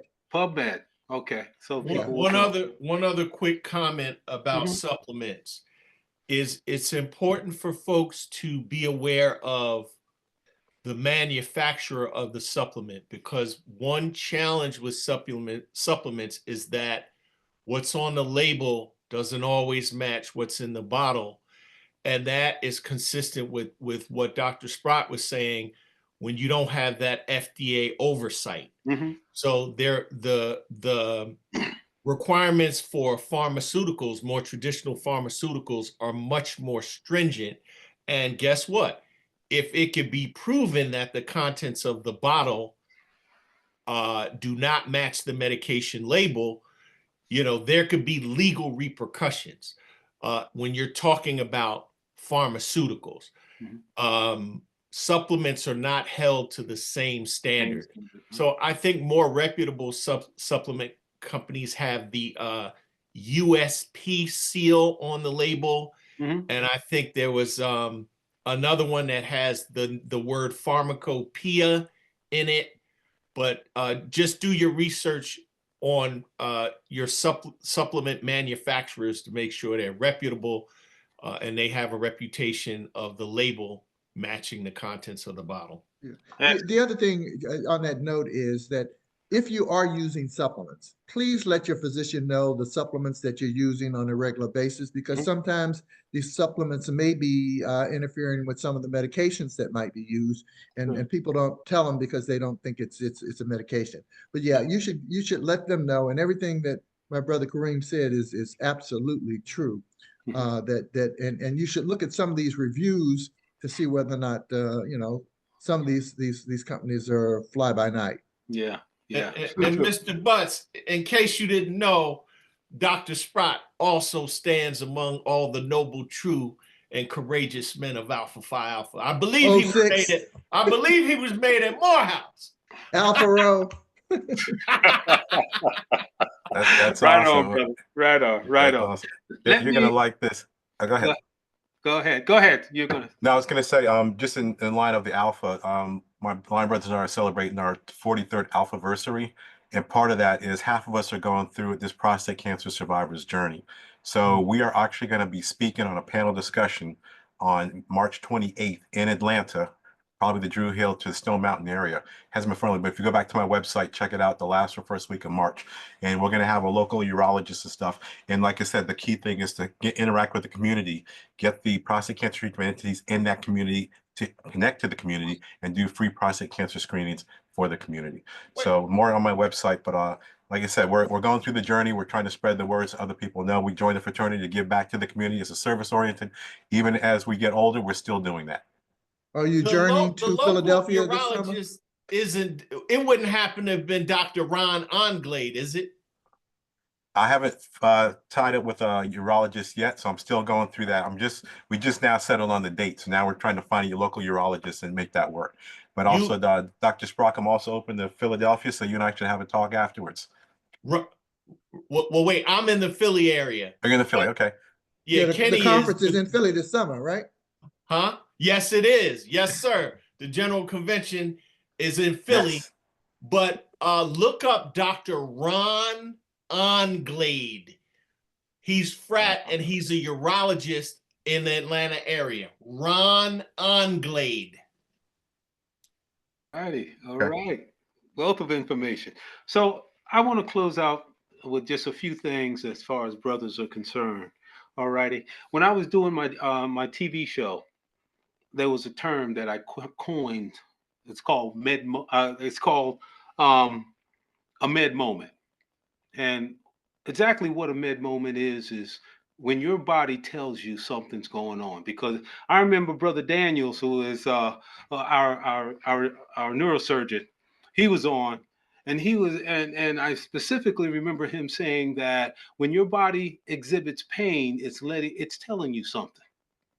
And that's a med moment to me. When you have chest pain, that's a med moment. Either you're going to react and do something about it or not. When you have a little dizziness or you have blood in your urine, or if you have difficulty, passing your urine or abdominal pain, whatever it is, that is a med moment. The question is, what are you going to do about it? Are you going to take that next step and go see about yourself so that you can find out what's going on? So I just like to leave all the brothers with this. Let me leave you with this, just in case. And a lot of times I go out and I do a lot of speaking out there at churches and stuff like that. And I have my little spiel, just like I'm sure all of us do. But I usually like to close with this. There are certain things that we just got to do just in case, just like I got to do that colonoscopy just in case, or that breast exam just in case. So things you need to do is choose a good doctor, choose a good primary doctor, number one. Make your yearly appointment, number two. Choosing a doctor is okay, but if you never go see him, that's useless. Write your your medical questions down before you get to the doctor, because we've already said that they have a limited time that they can spend with you. So if you come in talking about all kinds of stuff that doesn't pertain, get to the point, because there's a limited time. Bring a list of your medicines. Please do this. When I see a patient and they start talking about the blue pill and the red pill, I'm like, oh, please, give me a break. All right. All right.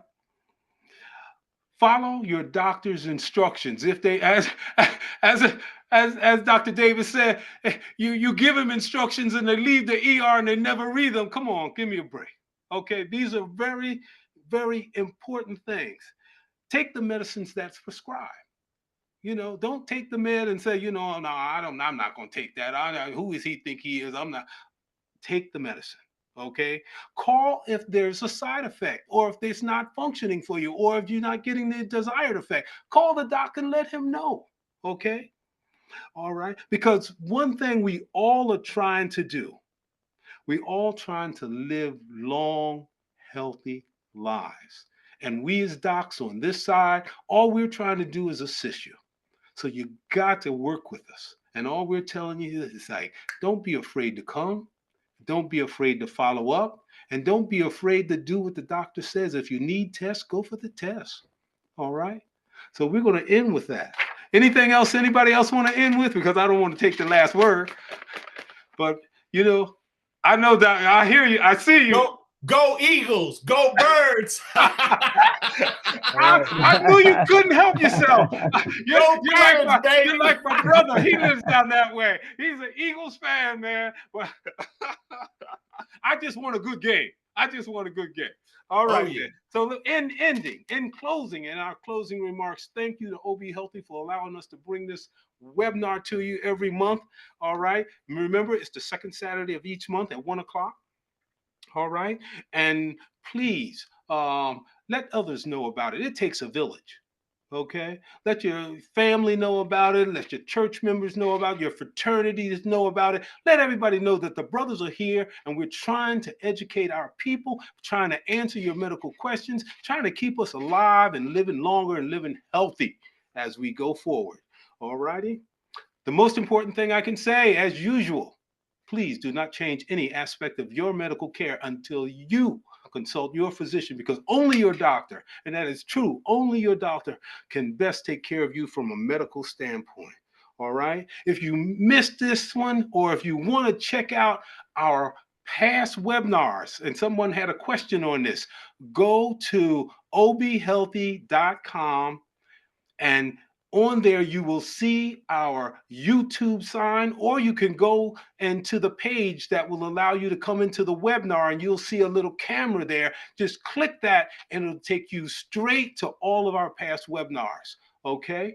There are a multitude of different things that we're talking about from a medical standpoint. Believe me, it's worth it. All right. Other than that, I have no more to say, and I'm going to see everyone next month. Yes, sir. Until then, peace. All right. Thank you, brothers. We will see you next month. Really Take care. appreciate it. Take care, everyone. brothers. Take care.